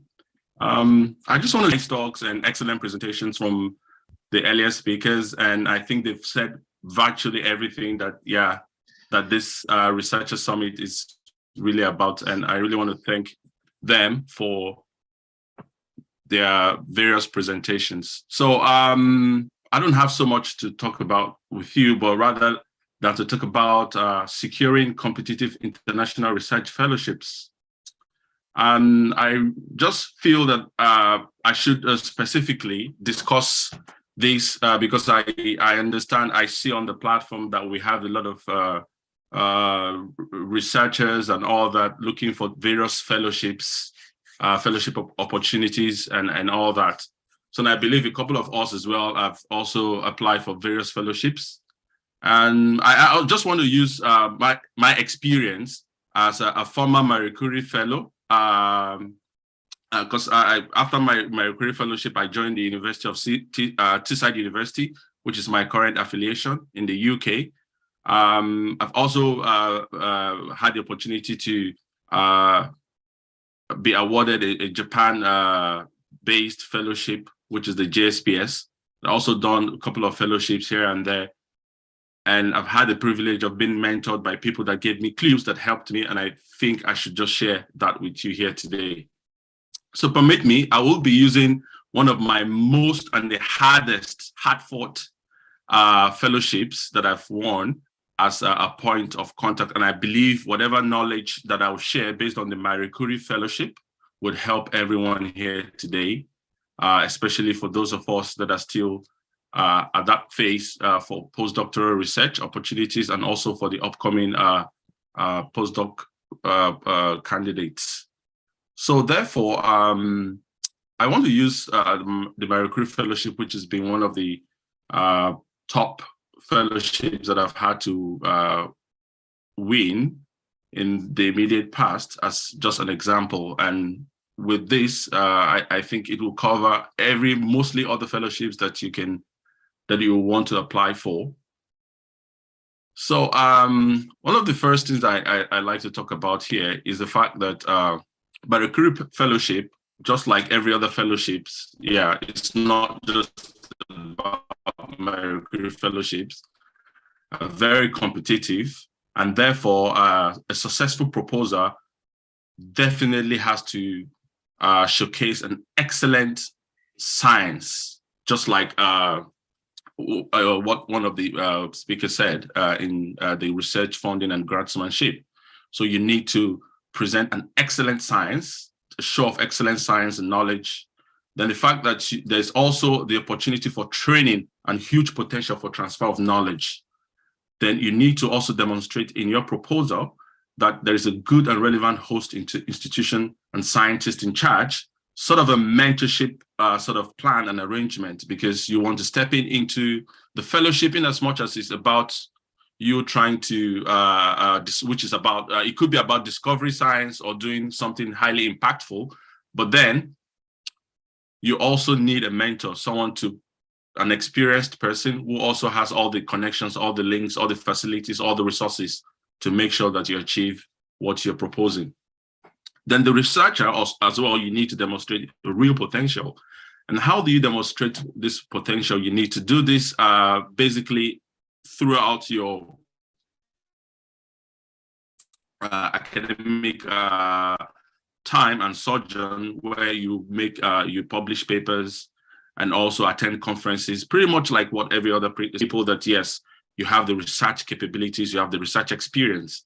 And how do you do that? It's via outputs, good publications, just your site, not necessarily your citations, but the fact that you have publications, journal articles, conference attendance, and all that. So, but then all these requirements are just about 50% of what you'll be assessed on. So the rest of the project, you should also focus hugely on implementation and impact of your research project. So all the science, training, good facility would only make up 50% of what you need, but then implementation of the research project and the potential impact, societal impact, will form the rest of the project, of the of the score that you're going to grab. So therefore, it is very pertinent and very important that we, in applying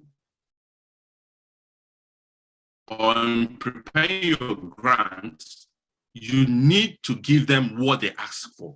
That's very important. Most of these grants, they ask for specific information. They watch out for specific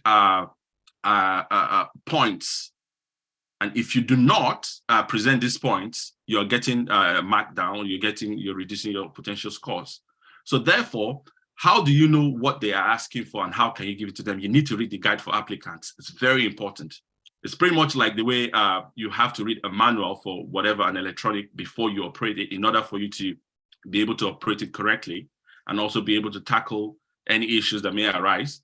The guide for applicant is what you have to read over and over and over again.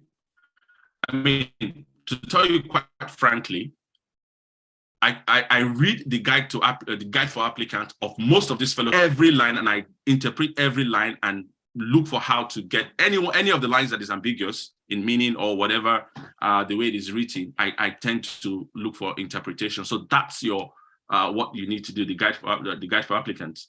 Then you also need to make sure you fit the scheme. That means you have the requisite qualifications, the requisite experience, the requisite other criteria would also be involved. You need to make sure you fit perfectly. Then you need to follow the structure that is set out. Then in following the structure, you will need to know where and when to put things, especially how you need to structure your research proposal in order to meet with the set limits and a couple of objectives.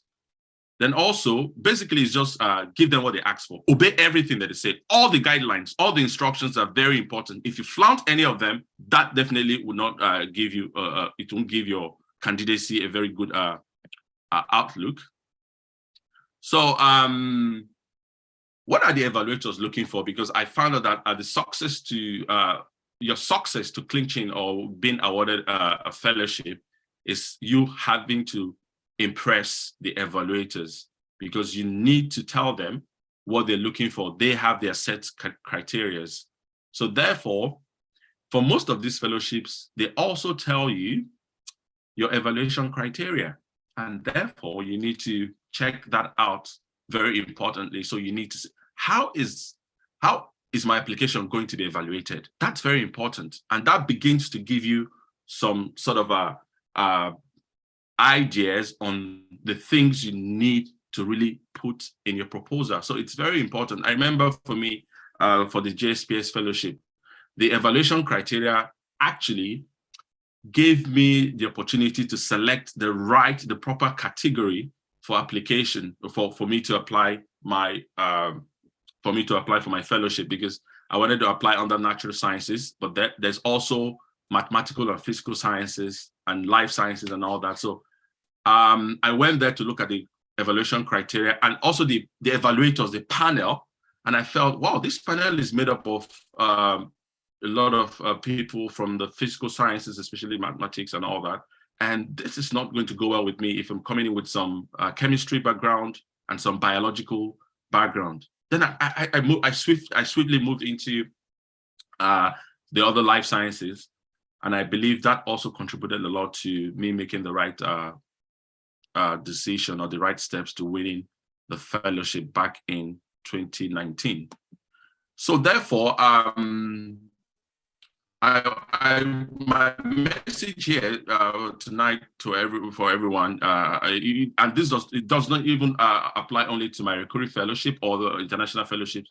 It also applies to the fundings, research beats, funding beats that we apply for.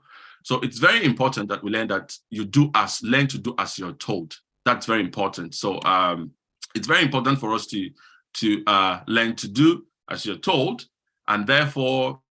This can be broken down under excellence, communicating the excellence, the quality of your work, communicating the impact, and also the quality and efficiency of the implementation of your work. So this is very, very important. I mean, learning to do as you're told. So you need to present your work under these themes. I mean, I'll make this slide quite available after this talk and all that, so that you can have time to go through them and digest each of these points, or consult them anytime you have a funding application or fellowship application in the future. So therefore, most of these sections, or most of these conditions or criteria have been graded, and therefore you need to learn to do as you're told. So therefore, it's pertinent to check that you've addressed every single of this criterion, and to say that you have more details. Yeah. So therefore, if you tend to want to hide most of the things you write, especially that communicates the excellence of your work or the impact, if you do not write them clear in a very clear and understandable format, it will definitely be hidden, and therefore it would not, it will count against you, or it will not be reflected or be taken into consideration when you're being scored. So therefore, it is very important that we communicate each of these points in a very clear term, and also using these exact words and languages. That would help a lot. You need to make sure when you want to talk about the excellence of your research, you communicate, you talk about, you use the proper words that would sort of be what the things, the sort of words or the phrase that they are watching out for, and they need to see them in your proposal. So it's very communicate very succinctly, clearly, what your excellence, your impact, and all that is in terms of your in your proposals.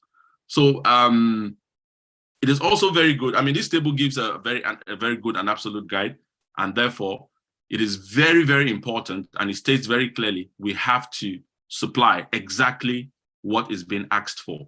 You do not want to assume that you want to give more than, it's good to give more than, as long as it fits within the theme of what they ask you to communicate and present. Your work needs to talk about the excellence of your research proposal. You need to talk about that. It would not really count. For instance, if your work has impact in another planet or somewhere else, that's not the point. I mean, the point is what would be the impact. I mean, I'm just using that as an example. What would be the impact of your work as far as the society on Earth is concerned? So whatever goes on in another planet is not your business. I mean, just for an example. So you do not have to want to over-impress by supplying so many irrelevant or things that may not be exactly what they're asking for. So it's very important to stick to this rule very, very much. Very, very well. So therefore, I'll just give a very brief research that has been funded in the past. And this was actually discussed in one of our alumni associations, and we got the statistics, and we said past projects that have failed have, as a matter of fact, had almost other aspects very okay, very good. But then, as you can see, it's not enough for you to have your overall goals and aims very clear and well thought out. Your research methods and everything need to be very okay. So in one of those, in one of the research that's got excellent, which is about excellent overall goals and aims, very clear, research method not well described. You see another proposal, good potential impact on society, very good. Yeah. So you would hope that, yes, this should go through, in as much as there's a good potential impact being communicated. There is huge poor impact on research skills, or there's poor impact on research skills. So therefore, what are your own, well, I mean, how you have not been able to describe how the proposal, how the project overall will contribute to your growth as a scientist. How is that going to help? What's your career development plan? So therefore, then there's another set of research proposal that we've seen: implementation, good management plan, but poor risk assessment, very poor. Work plans also lacking a couple of details. So therefore, I mean, this statistics, I mean, this whole thing, this whole statistics and presentation just tells us that everything needs to work hand in hand. So you need to think about all the length and breadth of what the fellowship is all about. It's about training, it's about impact, it's about developing yourself, it's about communication, it's about contributing to new knowledge, it's about broadening your research horizon, it's about networking, it's about collaboration. It's also even about how do you become independent? I mean, about entrepreneurship opportunities, overall development for you, not just in terms of your scientific skills, but rather your welfare as well. You also need to think about all that. You need to factor in everything in order to present a very robust proposal. So I'll just show you another sort of funded programs. You see, for the first one, which is about 100% excellence, state-of-the-art and ambitious method. Very good. Yeah, so sometimes it's good to be ambitious. That also shows you that you are a scientist that you are. Then very good training, excellent supervisor. That's also quite good. So most of these proposals are graded on several criteria, and therefore it's good to communicate all these areas very effectively. Then in terms of impact, yeah, which carries about 30%, there is an excellent applicants. So the impact has been described whereby there's good excellence, or the impact will be quite excellent for the applicant's career. And therefore, in as much as some dissemination plans sort of lacks a bit of clarity, but it's still, you can see that the overall score is about 98%, and that didn't quite affect the whole thing much. But there's excellence communication in terms of the impact on the applicant's career.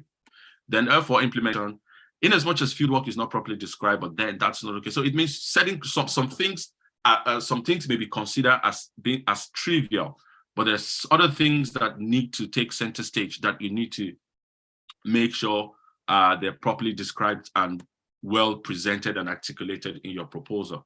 So therefore, for this proposal, you will see that the overall score is 98, in as much as there's a bit of markdown in some other aspects of the proposal. So therefore, I just want to share this slide quite briefly and tell you that in terms of talking about most of these fellowships and funding generally, this was one of the slides or one of the pages that I had from my Marie Curie fellowship, and I talked about this a lot with the interviewers and also put them in my proposal. And this actually was very good for me because it sort of communicated what I really wanted to do. So therefore, for the fellowship, I thought of the idea of the fact that this fellowship is going to give me a new research horizon, which was true because I was coming in. I was coming in to do a different sort of research, but merging my background knowledge with an existing research group at the University of Warwick, and we're going to do something very awesome and very wonderful. So it was good, the fact that, yes, I had the requisite knowledge to merge some aspect of the project. Then I would also be gaining new knowledge. So that was that stood out in my proposal quite well. And the new knowledge is not quite far from my field of chemistry and nanoscience. And that was very good as well, because it means I had the opportunity of transferring knowledge, of impacting people that I'm going to meet, and which did happen. I had the opportunity of working with a lot of postgrads and other fellow postdoc and research fellows at the time. Then my project and the nature of the mentor or the host that I chose also saw the potential for interdisciplinarity or interdisciplinary sort of research. And this has sort of given me sort of a background or the opportunity for networking and collaboration back and forth. But also most importantly was the fact that I articulated very clearly the development, my profile building, and also my communication capacity. So which is sort of my dissemination skills of my dissemination of my research in terms of publications, conferences, seminars, and all that. Then also another thing that also stood out, I remember quite clearly, was the fact that there was a discussion around entrepreneurship opportunities. I mean, what do I hope where do I have to drive this fellowship or this fellowship opportunity in the end, then so you should also think about talking about entrepreneurship opportunities, such as cross-sectoral collaborations and partnerships. Then also always try to endeavor to have some long-term focus and foresight in your proposals, and talk about your plans to have spin-offs, you know, and that would sort of communicate some air of seriousness and the fact that you have some futuristic plans. You're not just looking for a fellowship, but rather you're using it as a springboard to achieving something greater in the future.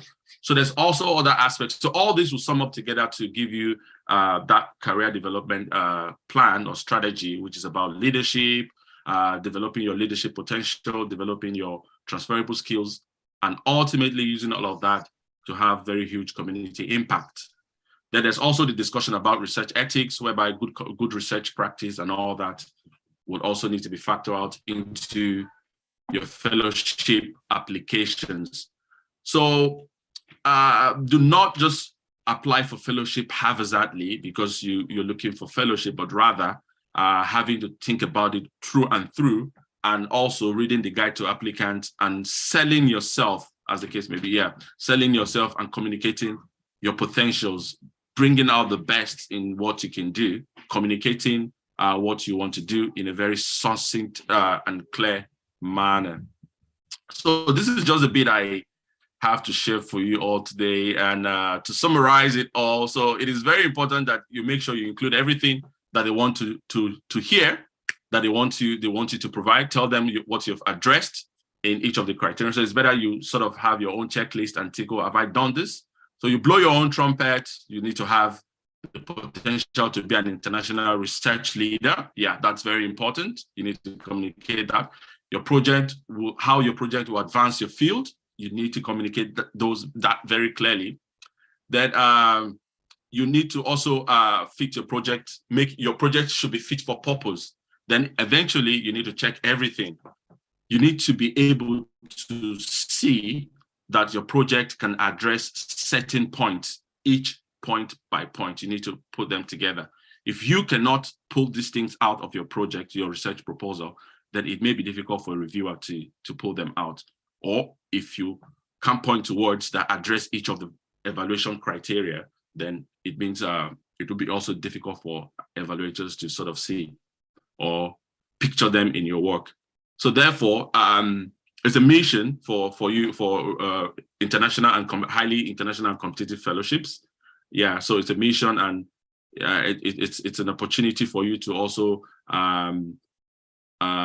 talk to advanced or maybe more senior colleagues who are experienced, to go through your work and see how they can advise you on how you can tailor your work more in a more fluid manner that will sort of flow quite correctly. So thank you so much for your attention, and we will have questions. Thank you, Dr. Professor Jodomo of Life. Thank you so much for sharing your mind and your thoughts, your experience with us. You see, don't be surprised. Some of us, I know, some of us, we are from different backgrounds. Some are in social science, some are in education, some are in accounting and some other area. Please, everything we have been sharing on this platform, they are universal. You can apply it. It can work for any field. All you need to do is a guidance and somebody to mentor you and some other thing to put things together and do it in a different way. Please, don't be shy. Ask questions. Put it on the platform. Please, anybody have applied for this, I'm going through this. You always have people to assist you. Last but not the least, I would like to call someone. The person don't need to share the slide. He will just share our experience. She's a doctor, Dr. Madubwese. Are you there, ma'am? She will just share experience for those of us that are looking for short visits. We have a lot of people that have enjoyed the short visits all over the world, and they can share, they just give you the tips. for the fact that you are in Nigeria does not make you a local champion. You can also visit and you can still make your dose. Okay, over to you, ma'am. Okay. Good afternoon, good evening, and good morning. I am Dr. Chinwendu Madubeze. I'm speaking from Canada. So I'm for Nigeria. I'm from Federal University of Agriculture, Makurdi, mathematical modeling. So I don't know. I'm just kind of, will I say I'm not prepared because I don't know it's going to be a slide presentation. I thought maybe we just talk about No, don't worry. experience Just and continue your everything. discussion. Feel free. So, what I'm going to talk about is not actually far from what other presenters have done. Sorry, don't mind me. I'm being shy to talk. Like I have enjoyed some short fellowship. I'm also in Canada for postdoc in Toronto here. Short fellowship like those in mathematics, you will know about Simon Africa. This for developing country. Yeah. Then there's also fellowship like DFG, Tiwa's DFG, the one that happens, you do it in Germany. Then there's also a center in Germany, MFO2. I've enjoyed those short visits. Then this one I'm using now is the AAUW for women. Now, from my own experience, when I started, there was a lot of rejection. The rejection was so bad that I was almost giving up. But I keep pushing myself, and COVID gave me opportunity to sit down and crack my brain very well. Now, for the short visits, one of the challenges in short visits, even sometimes the postdoc is getting a host. Getting a host sometimes is very difficult because I remember writing more than 50, almost 50, asking for hosts. Sometimes they won't reply. Sometimes they reply, oh, I can't host you now. It's so many, a lot of challenges in getting a host. But one of the key things to do there is that, for example, I'm in mathematical modeling. If I want to look for a host, I go to those papers, those authors that do work in my own area. I try to send mail to them, attach my CV and attach my CV, yes, to them, making sure that I have every information in my CV. And also write to them that, not arrogantly, write to them that is like kind of a plead, like giving me opportunity to have an experience, to have this offer, because it will build me up. So that's one of the ways that initially I was not doing that, but after doing the COVID, I have to take time. I don't just send mail anyhow. I just sit down and construct my mail and send with CV. Can save a lot of them. Now, another thing that happens too is that, like somebody said, networking, collaboration, conferences, workshop. The first short visit I got was Tiwa's DFG. How did I get it? I went for a workshop. I don't know those in mathematics and computer science. They know about Herbert-Lawrence Forum. They used to do it every year in Germany around September. So I went for that program. When I got to the program in Germany, I was like, I want to get to the Department of Mathematics.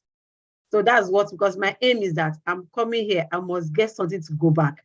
So I didn't even know that when I was meeting someone, I didn't know that it was even the rector. That's like the vice chancellor of the school. So I was like, oh, good day, sir. As a professor, I'm looking for someone in mathematics. You were like, so somebody now said, do you know who you are talking to? I said, I don't know. I said, that is the rector you are talking to. I said, wow. He now said, don't worry. This person is a mathematician. I met the woman, Professor Katrina. So I met her. She now said, okay, that is fine. What is your work all about? I said, my work is modeling, but I do optimal control. Okay, she said she's in optimization. So I said, I'm from Nigeria. She said, okay, we have a program in South Africa. That was what she told me. And there is some funding. Can you just apply? Is it in South Africa? I said, okay, I will do that. I did that and I got it. Now, if I didn't attend that kind of workshop, I may not have the opportunity. So after I left the workshop, after 1 month, she said, oh, there is a visit.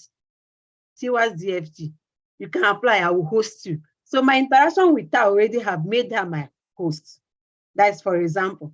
So from there, when I said the application, I was kind of not believing myself so much, but when it comes to proposal writing, so I was just like, oh, how will I write something that can give? But she encouraged me, say, right, send it to me. I'll read it and make corrections. And which I did. She did that. And I write, she made corrections and give me, I applied. I got the 3 months visit to Germany. At the same time, I was now applying for Salmon Africa. When I was doing Salmon Africa presentation and a proposal, I wrote my proposal, and then before then, I also sent out mails to many people. So I got somebody in York University. So she accepted to host me, that I can apply, that she will host me. After like almost like 20 applications, I sent her to host, and she answered me. So, and I said, okay. I told her that I have to send my proposal for her to look at whether it's still okay, whether it's okay. She said I should send it. I did, and she made some corrections and said I should apply. Not up to 1 month, then I now had this AAUW postdoc. I told her I want to apply. I still want to make use of her as a host. She said I can go ahead. So fortunately, everything came out positive. So what I'm trying to say that one of these, this visit has to do with a host. And I know most time, many of us in Nigeria, we find it difficult getting a host because sometimes you send that mail because they want you to leave developing country and go to developed country. So they just like an exchange program. So you have to look out for people, but don't give up when you write.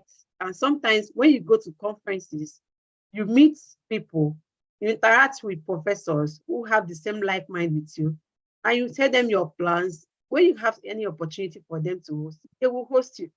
Then another thing too is that your proposal too should be able to address, you should write a proposal that will be catching.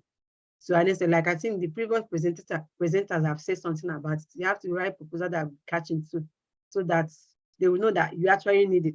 Then also, like the last presenter said, that it has to do also like leadership improvement. That's improving yourself. It's not just, oh, I'm going for this exchange program. What will it do to me when I'm back? What are you going to give at? What are you going to get? What gain are you going to get at the end of the day? That is another important thing to look at. Now, but there are some other programs that you don't need a host. There are some programs you don't need a host, like there's some institutions, you can reach out some institutions. There's some mathematical institutions that you can reach out, that they can have a visit. You can visit like 6 weeks, you can visit like 8 weeks. You can, that's where in Nigeria we can go out there, come back. Then, and also for conferences too.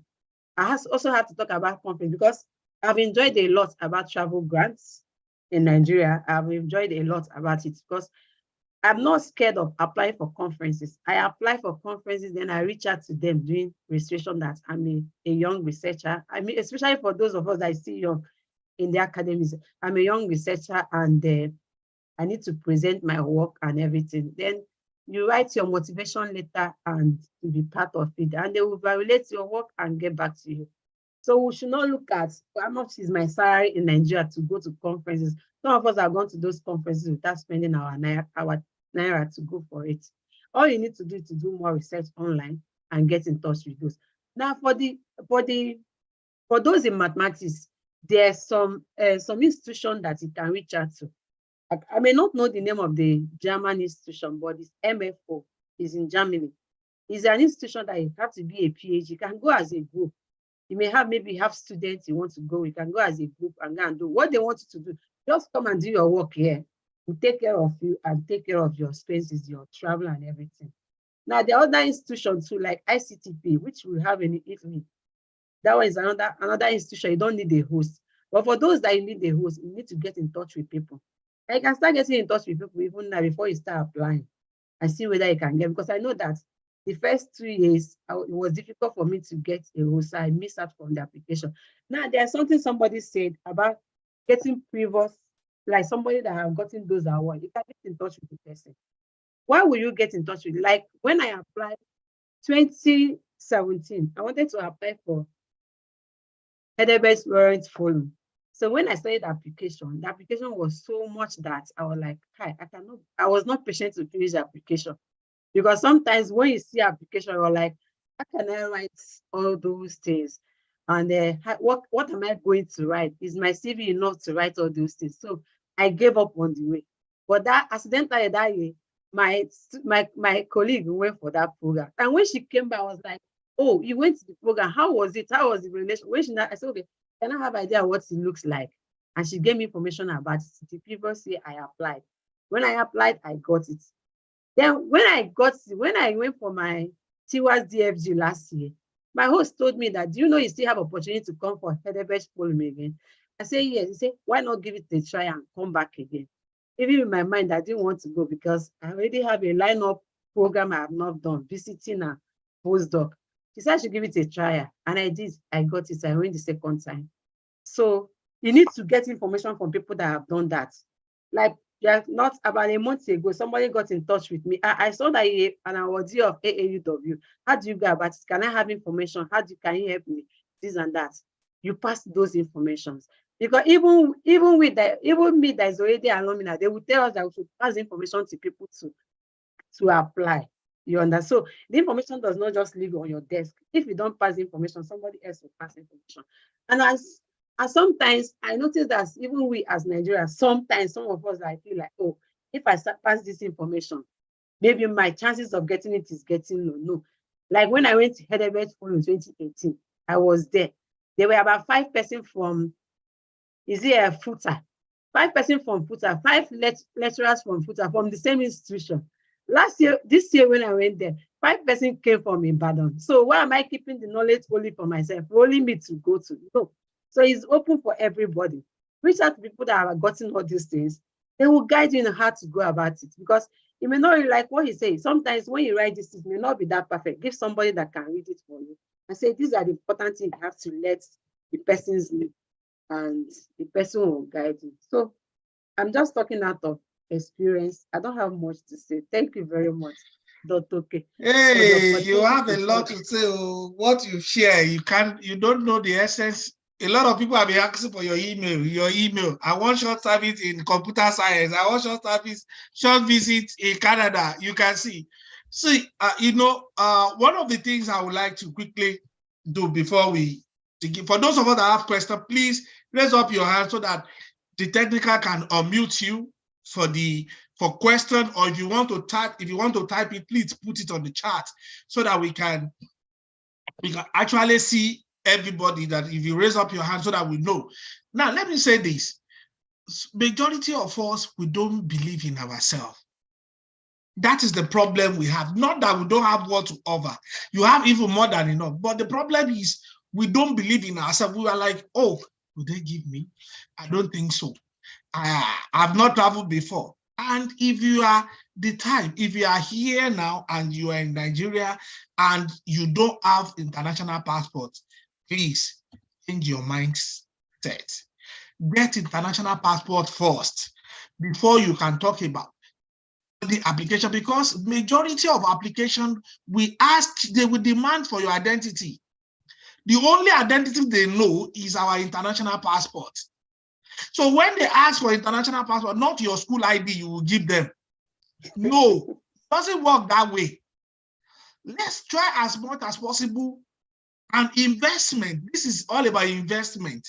You just have to invest in yourself. There are some times you have to pay for your accommodation in the conference. There are some times myself and Chiwendu, we've met in several conferences. Yeah. And they've sponsored us from here to Valencia. They sponsor us to Spain, free of charge. I hope you are coming to Turkey, Japan. Free of charge.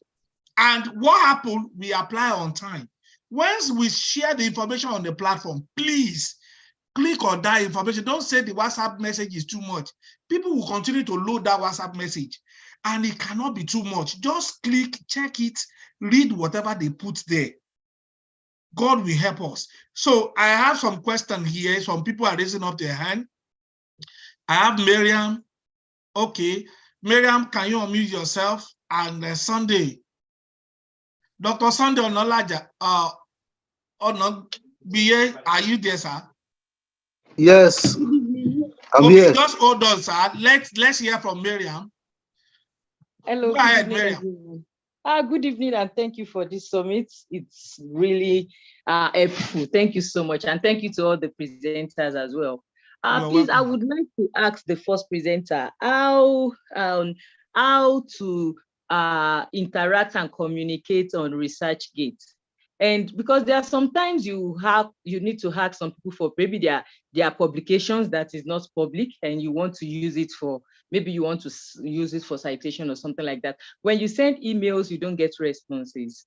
But those ways Okay. is said, we do communicate through ResearchGate and get people to collaborate with and the likes. I would like him to share light on how to communicate with ResearchGate. Then Okay. another question to the person that spoke on the links to get short visit. Is it only for mathematics, or it applies to other fields? Yes, I think this, let me start from that one. The second one, it's open to other field. When they're saying TWAS is not for mathematics alone, it's for different field. It depends the way, that's why on the platform, please, once people, I don't know whether you belong to a researcher. Yes, I do.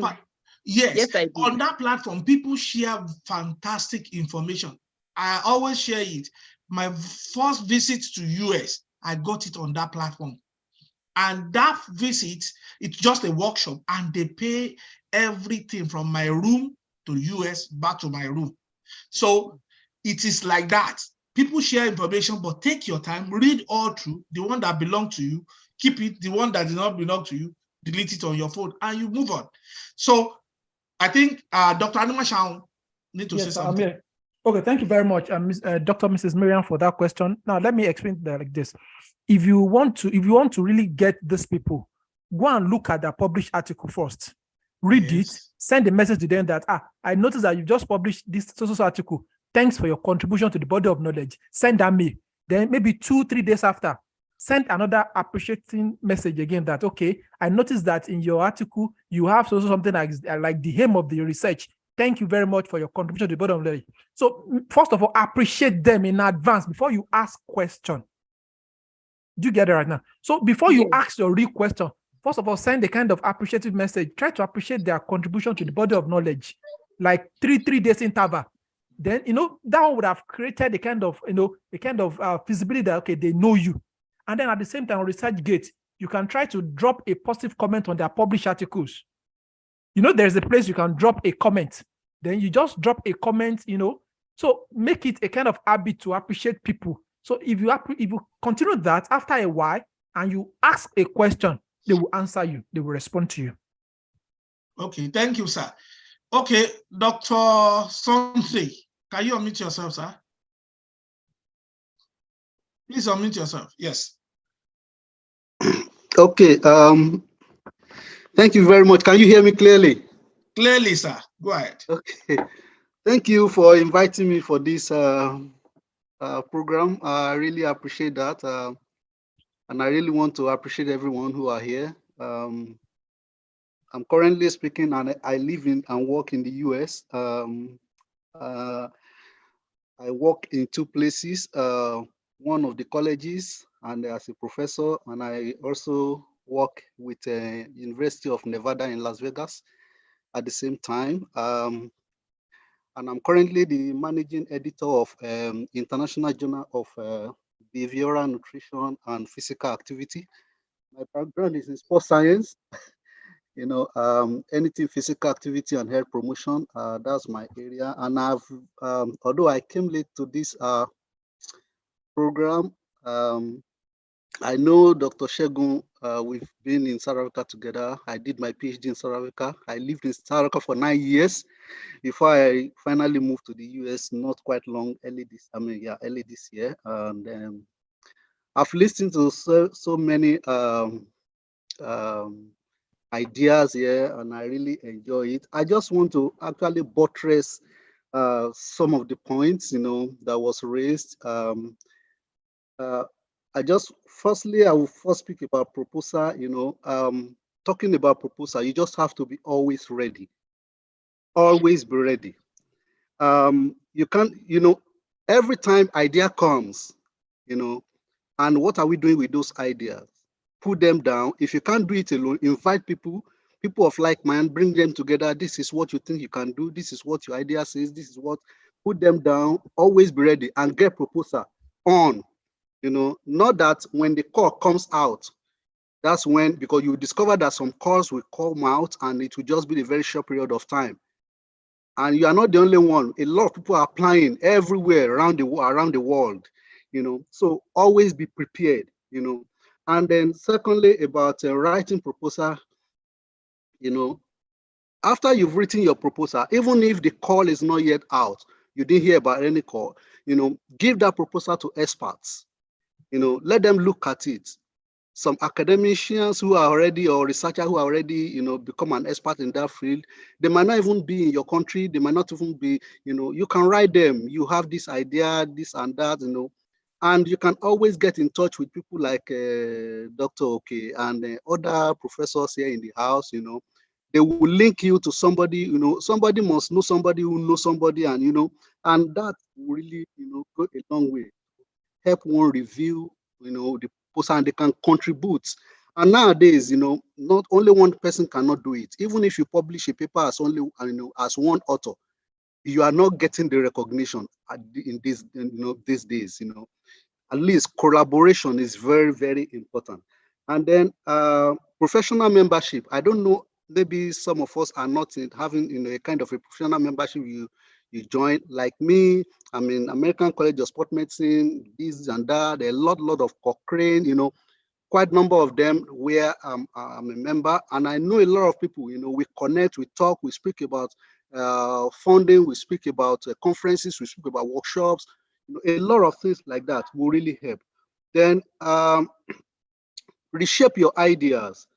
As I've said, you already have a proposal.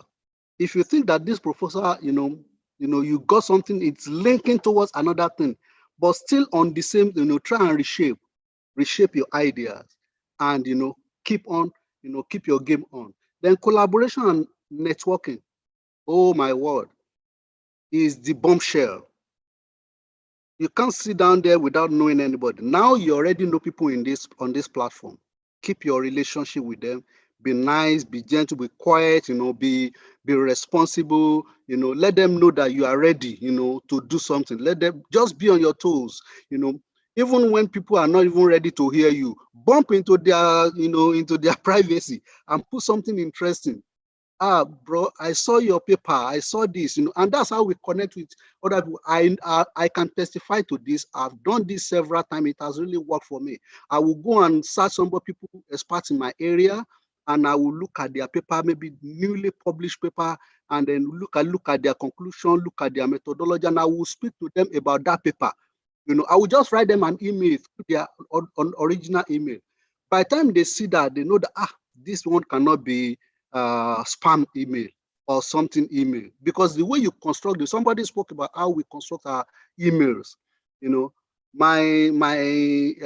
chair and the head of the one I'm working with in University of Nevada was telling me 4 days ago. Now some of his emails that he wants to send out, he will just tell me that I should be the one sending it. That it doesn't know how to communicate when it comes to email. That I should be sending the email out. Sometimes the way you send your email, the kind of message, what it portrays, it reflects you as a person and what you can do. That is very important also.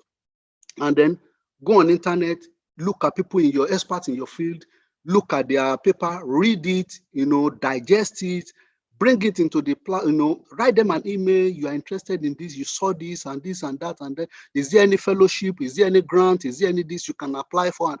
And if they don't know somebody, they will connect you once they see once they see the genuineness. Although they will Google you too, they will search you through. That's why you need to also build your profile. Go on LinkedIn, build your profile. Go on ResearchGate, build your profile. Go on Google Scholar, build your profile, and other outlet where you can build your profile. As I've said, I'm currently a managing editor of a particular journal with more than 10 impact factor currently, and my happiness, I derive happiness in rejecting paper. Not for anything, it's for good. So somebody spoke about how you can, you can get your paper published the other time. This is very important. You have to just sit down.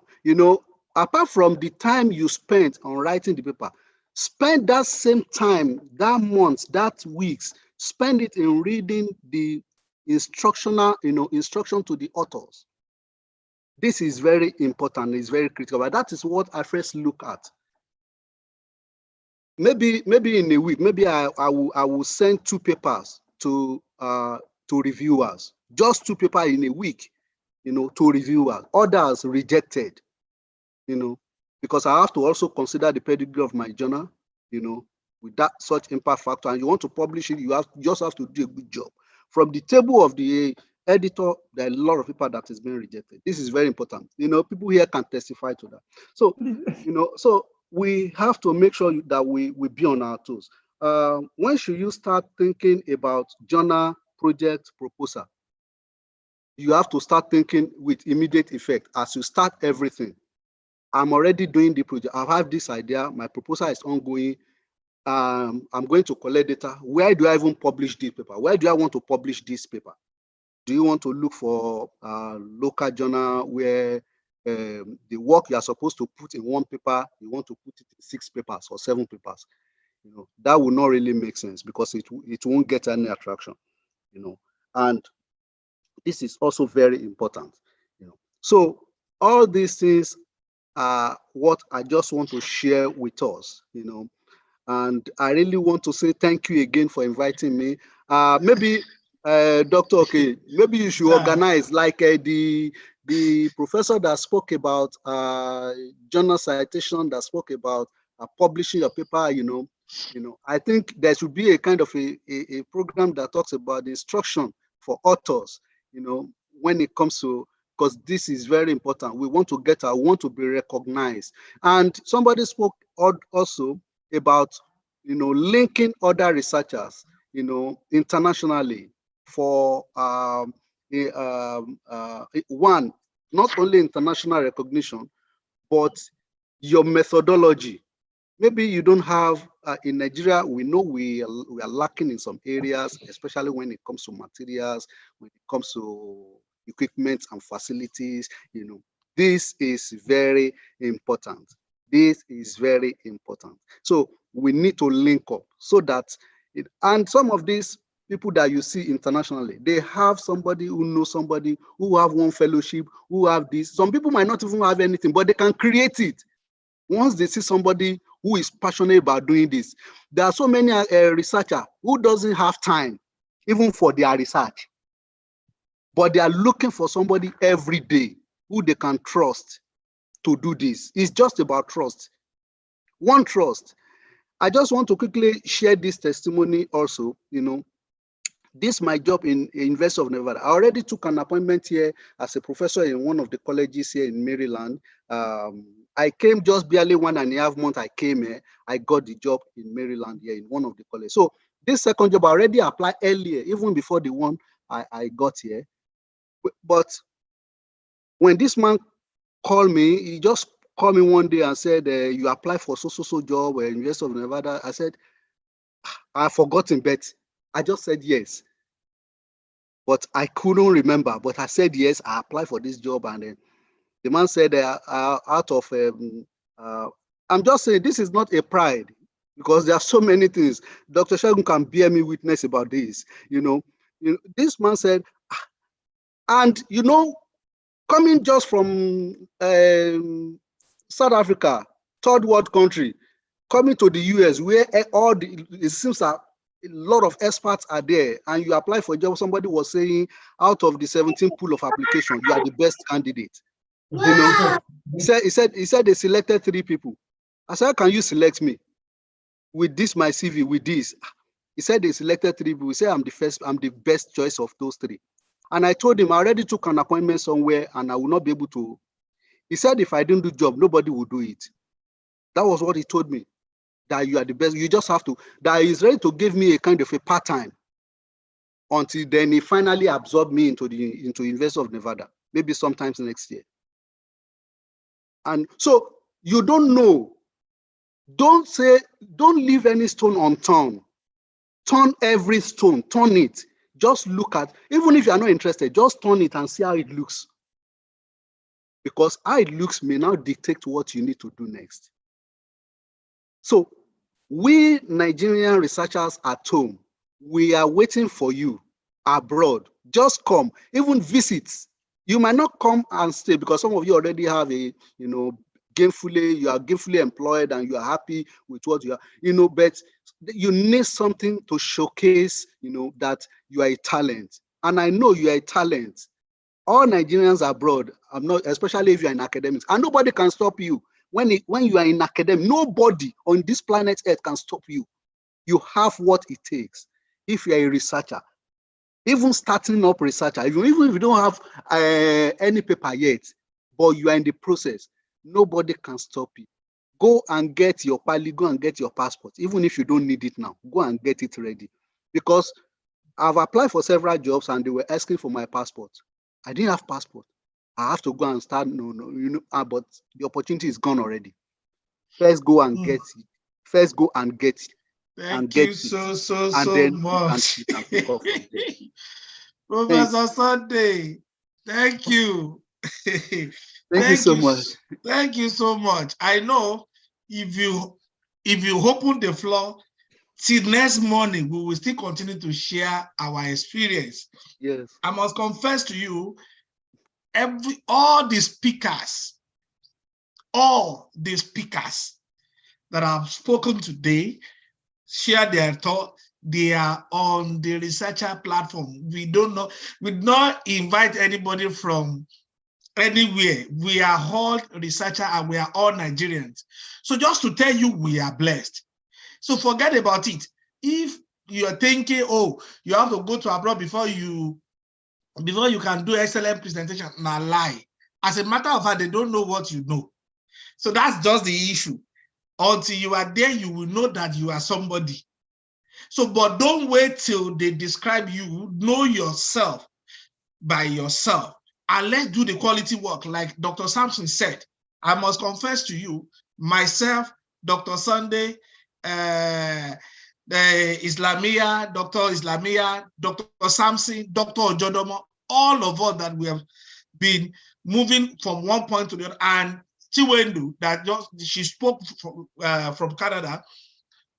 Excellent research is, apart from grace of God, the next thing is excellent research that brought us to where we are today. So don't be deceived. If anybody says citation is not necessary, the person is deceiving you. Citation is the key. It open door like magic. Please, let's try as much as possible to impart, to make sure you collaborate with people of like mind. Don't just join any group. Anybody that you know, like Dr. Adimashaun said, there are some people, they are toxic.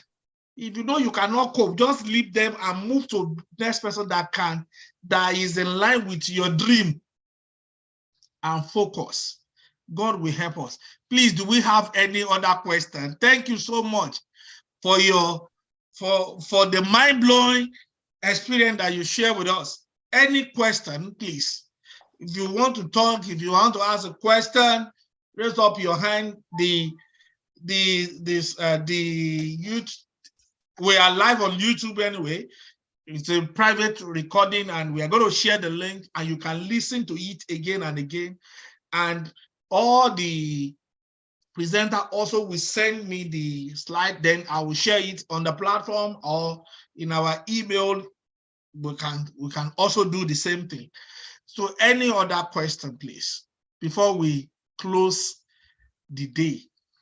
I want to appreciate all the speakers. I want to appreciate them for their time. I know majority of us don't even prepare for the slide, but thank God for Dr. Animashaun that put majority of us on the toes, that opened the floor, and I used to call it Alaja too, that also opened everything up for every one of us. So if you have any question, if you are not clear with anything, drop it on the group chat. I believe majority of us were on researcher. If you are not on researcher, there is a link on the chat. You can click and join the researcher group from there, and we continue our life. So this thing will not be the end. We will still continue to try as much as possible to make it available. The next point, we will try as much as possible to also organize another set of presentation like this. Please, let's invite other Nigerians. The goal of that platform is Nigerian and Nigerian. Let's just impact ourselves so that we can be a better person out there. And I believe we can. I don't know whether it's worth it to organize it again. Please, let's hear the response from all of us. Is it okay for us to organize it again? If you want to talk. I can unmute you. If you any comments, yes, I can see yes from Extra from Olutoye. Okay, yes, it is. Okay, thank you so much. Now that we all know that it is, Dr. Tejumade, are you there? Dr. Tejumade, ma, are you there? Okay. Dr. K, can I say something? Okay, go ahead, ma. Yeah, I put up this IAM conference, and it's a conference for mathematics. I just want to talk about it. It's a conference for mathematicians, and it's holding in Turkey, in Japan. And the abstract is ending, I think, 25th of December, and there is a call for financial support now. So it can be online, it can be physical. So people can send their abstracts and give opportunity to attend. They also want to talk about those in mathematics. SIMPA. SIMPA is a very big platform. I don't know whether SIMPA is a very big platform for MSc, PhD, even to an extent, graduate, that's final year students, for you to make a huge impact, because from SIMPA, you can have a lot of information and where to go to. Then ICTP in Italy has so many workshops too that concerns mathematics, physics, and other areas. So we should, computer science too, that we should also try those centers. Don't just focus on, okay, call for short visit. Look at those institutions. Sometimes I take time, you can take time even weekends in your own usual time. Just glance through institutions, mathematics institutions, or even your own area institutions and see, okay, these institutions, what are they doing? Do they have offer, visiting and everything? Before you know what is happening, you have one, you can be there. So it's very important that we reach out to those things and maybe a stepping stone to whatever we are looking for. Nice one. Okay. Thank you. Thank you so much, ma. Dr. Islamia, you raise up your hands. I'm about to call you before. Are you still there? Can you unmute yourself, ma?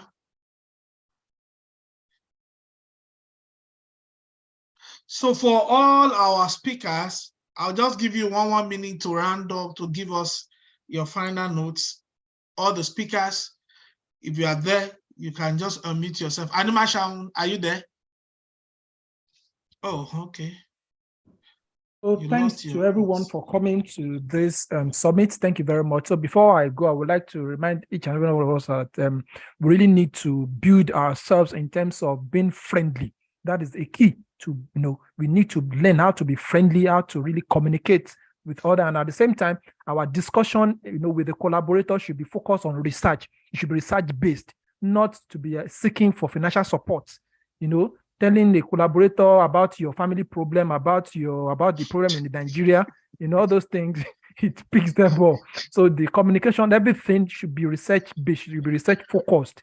And at the same time, we should as well try to understand that there are different types of collaboration. All we need to do is just to communicate with the person to know the own style. And if it's difficult for us, then we should try to know that that collaboration may not last. And if it's something that can really be helpful, and we should key into it. And at the same time, we should not forget that the most three important facets of our lives is the spiritual life, our marital life, and our career. All of them must work together, and that will really help us a lot. Don't abandon your spiritual life for research, and don't abandon your marital life because you are busy, you are a professor. And don't forget that one day, all of us will retire. then we now realize that marital life and spiritual life are very important. Thank you very much for coming. Thank you. You're welcome. Thank you so much. Dr. Slavia, over to you. Hi, everyone. Hi, everyone. Can you hear me? Yes, perfectly. Right. Okay. My summary. Well, I would just want to remind us that we should keep writing. We should not be lazy. We should try to have a research group. We should create one. We are not create a research group, a multidisciplinary research group. Keep collaborating. Then keep connecting. Networking is key. You need other people, especially that are abroad, that are in Nigeria. You need to collaborate with them on your research. That will really help you to win grants. Okay, like one of the speakers rightly said, you can write and give it to some of them will be experts in that area to read for you and vet it. Okay, that will help you. So keep trying, don't be lazy. The sky will be your limit. Thank you. Thank you so much. Ojodomo, are you there? Yes, I'm here. Okay, sir. Okay, yeah, all right. Thank you so much, everyone, for the interesting talks to the speakers and also to the other members of the researcher platform. I would hugely say that this platform has been quite wonderful in terms of communicating opportunities that are available, and the sort of interaction is quite helpful. So my advice is, just like other speakers have said, there is massive gains in networking. There is massive gains in connecting with each other. Because personally, I feel I've been lifted into to so many places or doing so many things by virtue of connecting with the right persons, with the right people in the right places. Yeah, so there is nothing that I've done out of my own sheer knowledge, aside from God's grace, then through people that I've connected with. So I feel that this platform, the researcher platform, and also the people that you meet here would really give a boost to our individual careers and direction.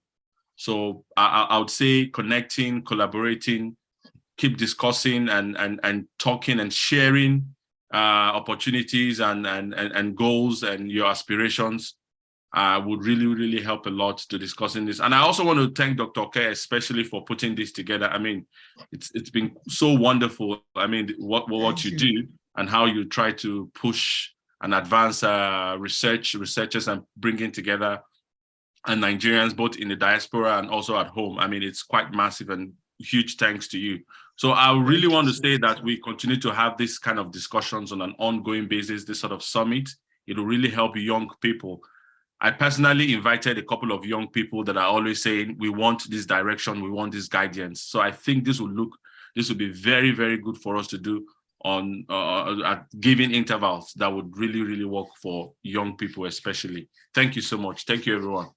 You're welcome, sir. Abdullahi, I can see he put something on the chat that it looked like the summit is for mathematicians. As a matter of fact, it's not for mathematicians. That was what I said initially. The next call we are going to have, we have different fields in this particular call. For example, Dr. Islamia, she's a full scientist. Dr. Sampson, also full scientist. We have chemistry. We have the chief chemist, Dr. Ojodomo, and we only have other two mathematicians, and we have sports science, Dr. Sunday. So don't worry, by the next time, I'm going to put it on the platform. If you like to be part of the panel, I will put it there, so that this is the first time we are doing something like this. So the next time we're going to cut across different fields, and they will also be able to open up the opportunity. Thank you so much for raising that point. Over to you, Dr. Sampson. Are you there, sir? I know he's a very busy person. If Dr. Sampson Oyeyinka, are you still there? Okay, while we are waiting for him, Dr. Chiwendo, are you still there? Yes, I am there. So can you please round up in 1 minute? Okay. What I have to say is you should not be scared of rejection. You also should not be scared of getting a host and you say, oh, I cannot host you, I'm busy. Keep pushing and keep trying and trying and keep trying, because and also believe in God. When is your time is your time. That is the truth. And keep trusting God and everything. I also want to borrow the first speaker who said spiritual, career, and family. If you don't have stable family, you cannot move anywhere. That is the truth. So we need to put everything in together and believe in God that everything will work out. Reach out to people. Don't be scared of communicating with people. If you notice that this person is this, I remember after I met in Spain, I always disturb him. Since then. If you feel that this thing, you need to get information to this, reach out to the person. The person will send it to the person that knows it. That person, they keep leaking. So don't be discouraged and open your mind. Like as one of the speakers said, get your passport. Because those things, you can't do those things without passport. Get your passport and God will make a way for us. We are moving higher, Nigerians, and God knows we are moving higher. So let's keep trying our best. Thank you.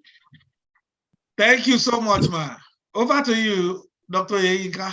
Sorry, I think I was muted. I was trying to unmute. And so once again, I think I want to thank you very much, sir, Dr. Oke, for this opportunity. I see it as a privilege, and I'm glad that you are giving us a platform to be a blessing to others. And one final word from me is, remember, I was talking about collaboration, trying to engage with people to increase your output. But let me emphasize this. Don't make sure you are involved. Don't be a predator. Don't join those who would say, Dr. Okay, put my name in your paper. Put my name in your paper. Put my name in your paper, and you don't want to contribute. Now, proofreading a manuscript might not be enough to be part of a paper. You might want to be part of those who write the methodology. You might write the abstract or the conclusion. Get involved from the design of the experiment. That is how or what makes you part of that research. And when you do that, remember there is power in synergy. 3 persons getting 15 manuscripts in a year, it is possible. In 2020, when I started that strong collaboration, the publication was massive. In 1 year, I got up to 20 publications, and not in local journals, in quarter-rated Q1 journals. And it was progressive. Link up with people, great minds, and you'll be there. God bless us. Thank you. Wow. This is wow. I must confess, thank you all for making it possible. You know what? Okay. Dr. Awatude from Uganda, over to you, sir. Yes, good evening, Dr. Okay. You're welcome, sir. It has been a very wonderful session tonight. I just want to call our attention to something also, that yes, in as much as many people look forward to going to Europe, to going to America, there are still opportunities in some other African countries, smaller African countries, which can be used as a stepping stone. For example, here, I am in Uganda, and I also work in Rwanda, University of Rwanda, you know, 2 universities there. Now, you'll be so surprised that sometimes when you get to some of these universities, you'll be surprised to see the kind of equipment that will be there waiting for you to utilize. So what I'm saying is this: even though we're looking forward to a higher place like Europe, like America, but for those of us that are still probably in Nigeria and want to move, we can also, move through these avenues and share our experience even with our African brothers, you know. So that is just my contribution. And I want to say again that I really appreciate this forum. And just like one of the participants said, we want more of information on medicinal plant research too. Don't worry. Not only Thank God you are also called researcher in that field. I can see your chart. So you see, don't worry, by the probably next year, early next year, all of us will still need to reintroduce ourselves so that people will know. And I want to challenge us. Probably you see us, you see people that I can see the way people are putting it on the platform, the citation of those speakers. Yes, we can be there. It's not a day job, but have a plan. This is December. We are moving towards next year. December, by next month now, in a copy of, in the next 2 weeks or thereabout, we'll be saying Happy New Year. So what is the plan for Happy New Year? Don't use this break period or whatever you have now. Plan yourself. Please have a plan, have a target.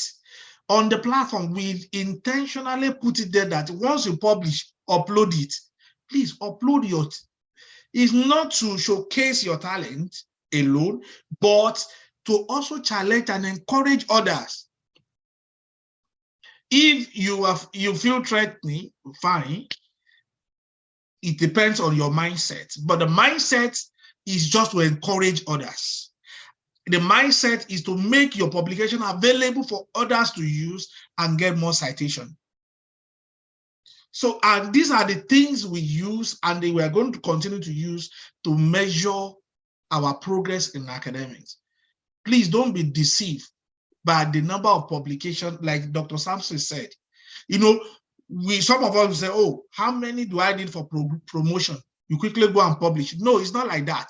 The world is far, far beyond. If you really want to be part of all these grants they are mentioning, your article must be feasible. You must publish where people can see, not where they will you just pay some naira or pay some dollar and you think you publish. And somebody is looking for you on the Google Scholar, or you are there, you don't have Google Scholar, please go and open one. Use your official email to open it. It's very simple, it's free of charge. So just open one and try as much as possible to link up with others. I pray God will help us and understanding will keep as many of us. Thank you so much. On behalf of admin, generally, I want to say a big thanks to all of us that are, all the presenters, all the participants for coming up at this time, you know, to open up and to let our brothers and sisters also benefit from the word of our knowledge. God will continue to increase you. God will continue to bless every one of us. Thank you so much. All over the world, we can't thank you enough, because if you create it and nobody show up, there's nothing we can do. Thank you so much. Dr. Julius, thank you. Dr. Morakinyo, thank you. Dr. Samuel, all of you, thank you so, so much. I want to thank you. And on this note, we will call it a day. For our technical today, Dr. Tejumade, all the way from South Africa. Thank you for setting us up. We appreciate you. And all the speakers from UAE and Professor Ikotum, you are welcome, man. Thank you so much, man, for coming. And Professor Salami, thank you so much. Thank you, all of you, for you to be part of this program. We don't take it for granted. Thank you. We will make the recording available, like I promised, and every one of us will also. If you are there, if you can on your camera, let's see your face. Please, it's allowed. Put it on. Let's see your face. For those leaving the place. I know as many that can open it. Okay. Ajia, thank you for coming.